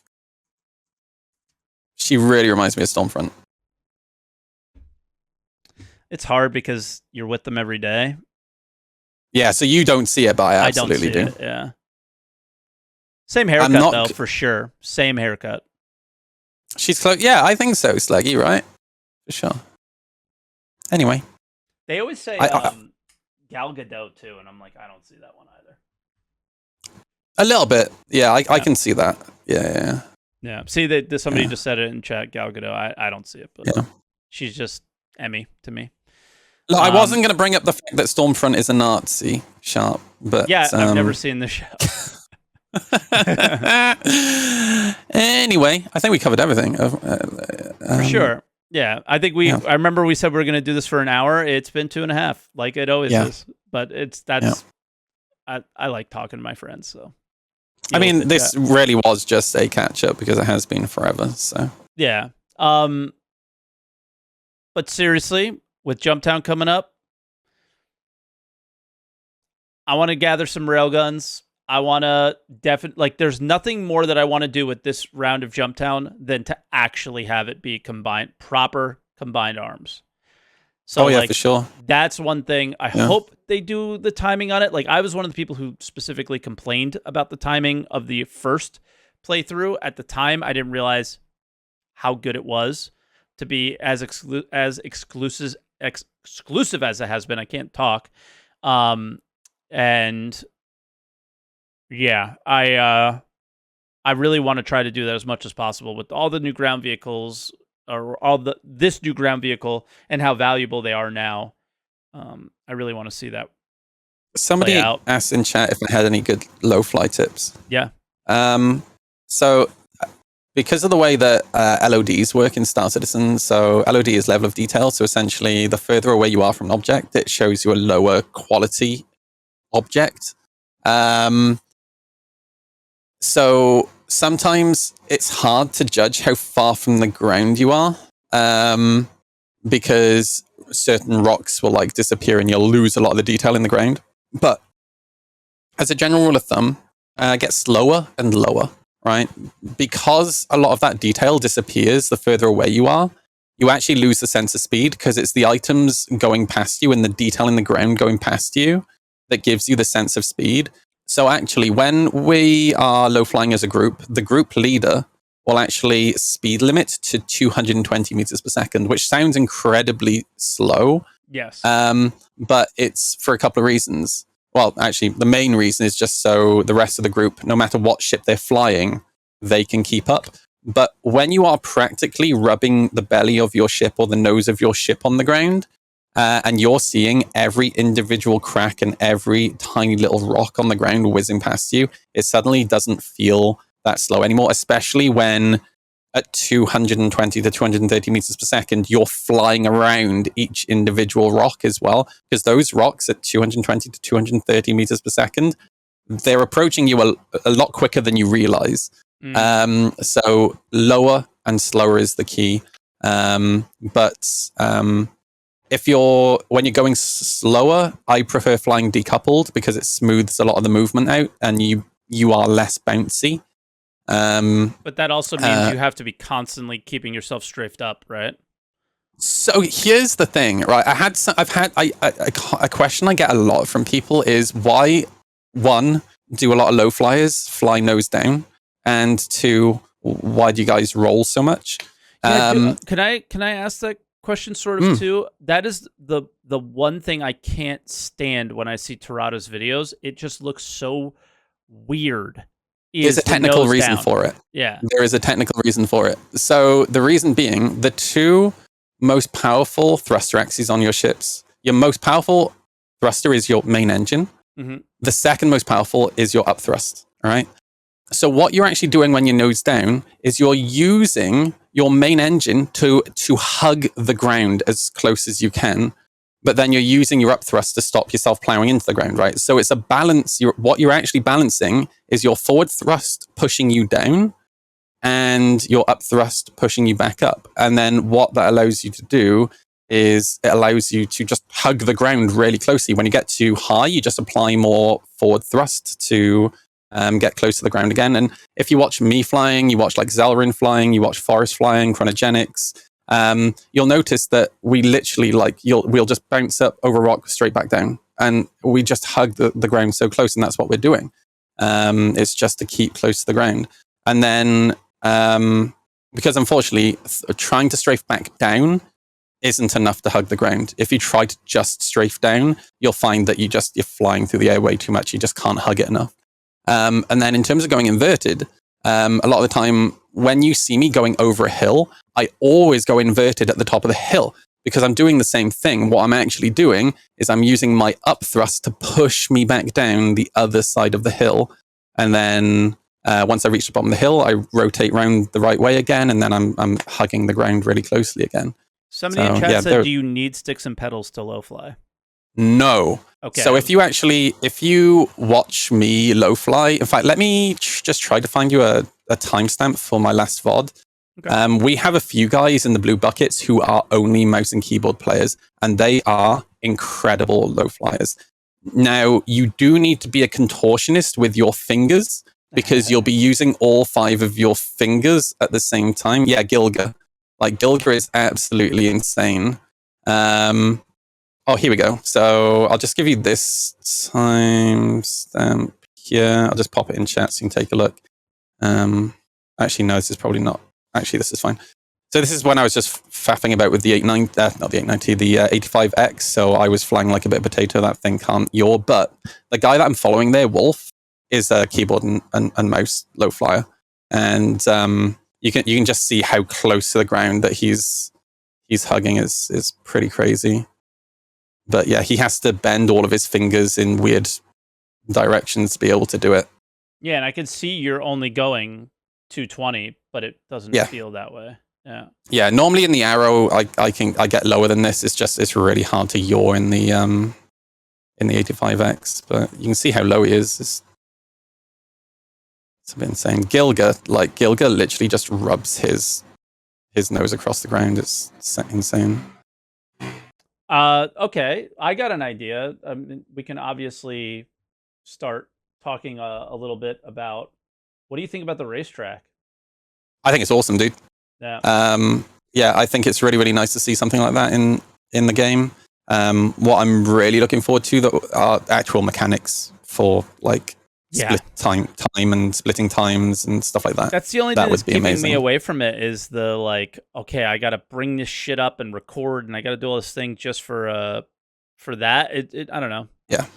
It's like when the community team have done these little race courses before. Mm-hmm. That's the main thing that stopped me doing it. Like it's great, but when they're trying to show me in a video where I'm supposed to fly, I'm like, guys, I'm ADHD. There's no way I'll ever remember any of that. I get like 10 seconds into the video and my brain is gone. Yeah. But I want to see my times being recorded by the game. Yeah, you know? Same. So like the racing tracks, I mean, I used to love that shit. I used to just stream it all day. Yeah. It's terrible as a stream content, but I loved it. Yeah. It's one of those things where a bit of variety is the spice of life. Right. Exactly. I'd love to do a little bit of racing. You know what? Today I feel like racing, you know? Yeah, exactly. So, and that's why I want to like we talked earlier, it's like I really need to get in game and play a lot more and participate in a lot more things. I have so many ideas coming up. I'm really excited for not only you guys who watch on YouTube, but you guys who watch on Twitch. I've made a lot of changes now to make the Twitch experience a proper Twitch experience and the YouTube experience a proper YouTube experience, but do them both at the same time. And I have a lot of ideas I'm really excited about. And yeah, I can't wait for you guys to see the first video that we're putting together right now. I'm excited for it, dude. Yeah, it's not the right video, not the right stream for it. Oh, sorry. They're making fun of me because my mouse cursor is on your face. Sorry. But it's a good test to see the style, and I'm really excited for you guys. Yeah. But yeah, I guess this is probably where we should call it Noodle. But what are you up to? Are you sticking to any sort of schedule stream wise, or are you kind of doing whatever? Anything exciting? Generally, I tend to start between like midday and 3 p.m. my time. But whenever, like if you're on a bit earlier than that, then you want to play, I'm down for playing. It's all good. Well, given my work schedule now, I'm a lot better. My time is a lot. I have a lot more time in my late mornings, afternoons. So I'm down. Like you don't have to come onto my time as much anymore to ever hang out with me like it used to be. Cool. So that's good. But yeah, I definitely want to jump in game and play some. So just drop me a message and we can organize something. For sure. But anything going on your live streams that you want to share with anybody? Anything? Not really. Like I said earlier, for me, I feel like I'm a little bit on life support, waiting for 317.2 to come 100%. Out. All I'm really doing at the moment is just low flying, but we are group low flying, so if anybody wants to get into low flying, I know it can look stressful, but it's actually really relaxing. So even if it doesn't matter what your skill level is, if you want to come and do some low flying, everyone's welcome to come and join the group. We have one person kind of lead and set the bar, and you don't have to try and fly at the same height as everybody else. You just work within your own skill level. And literally, I've seen people go from almost complete novice to being able to rub the nose of this ship on the ground within like a couple of weeks. Nice. Even keyboard and mouse players. So just come chill out with the group, and then when 317.2 comes out, I'll go and jump into all that content and see that for the first time. I'm actually really excited. Like I've tried not spoiling any of the Reclaimer stuff. I'm actually really excited to play that. So that's pretty cool stuff. Yeah, I got spoiled. I was really pissed. I watched a Morph video and I wasn't, and I spoiled myself. I was like, damn. Yeah, I've been really good actually. So yeah, I can't wait. Yeah, oh fuck! What was I gonna say? The last thing. Shit, I forgot. Couldn't have been important then. Yeah, it was. Dude, I'm going to TwitchCon next weekend. Oh shit! Nice. I've never been to TwitchCon before. I've never really been bothered about the idea of going to TwitchCon. But Sivad, who's one of my moderators, a few weeks ago.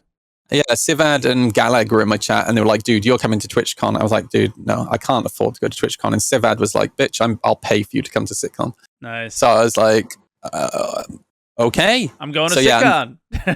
I'm traveling down to Sivad's house on Friday morning. Apparently, we're having a pool party because apparently there are people in the UK who have pools at their houses. And then we're going to fly on the Saturday morning. It's only like an hour flight, I think, from the UK. Mm-hmm. And going back on the Sunday night. But I've never been to Amsterdam before. Okay. So that'll be an awesome experience, actually. Nice. I'm really looking forward to it. Yeah, it's going to be sick. So if there's anybody else at Amsterdam, TwitchCon, come and say hi, because if you see me, I'm 6'4" and I have bright pink hair, so I'm sure you won't be able to miss me. Yeah. Yeah, Noodle's way taller than you think he would be on stream. Yeah. I'm way shorter than you think I would be on stream. Dude, Maya, though, is like a fucking giant. Yeah, even Myers like he's really taller than me. I was like, oh my god, dude. Yeah. It's just like everybody's camera angle is a little bit different, and Meyer also makes him look like quite quaint and short, and he's a tall dude. Oh yeah. All right, my dude. Well, I've never seen Morph. Okay. But yeah. All right, guys. Yeah, like we'll get going. Noodle, it's been great, and we'll hang out. I'll message you. Yes. Oh, DM I remember me. what I was gonna say. We need a game like New World again. Remember that? Like a game that everybody's excited to play together. Not obviously New World was terrible, but I don't think it was that terrible though. That's the thing. Like No, it was wasn't. buggy, which was annoying, but the actual gameplay was fun. I thought. Yeah, just the idea of New World, not actual New World. Yeah. Sadly. Yeah, for sure. Yeah. All right, bro. We'll talk to you soon. All right. This is where we say goodbye for now. Not for as long as we did recently. So I'll see you next year. Bye-bye. Bye-bye. All right, guys. That was Answer the Call with Moist Noodle. Thank you for watching. We were all over the place, and I loved it. And yeah, almost 3 hours. So I will timestamp some stuff. Okay, this time for sure, because I do have a little bit of time to do that. And yeah.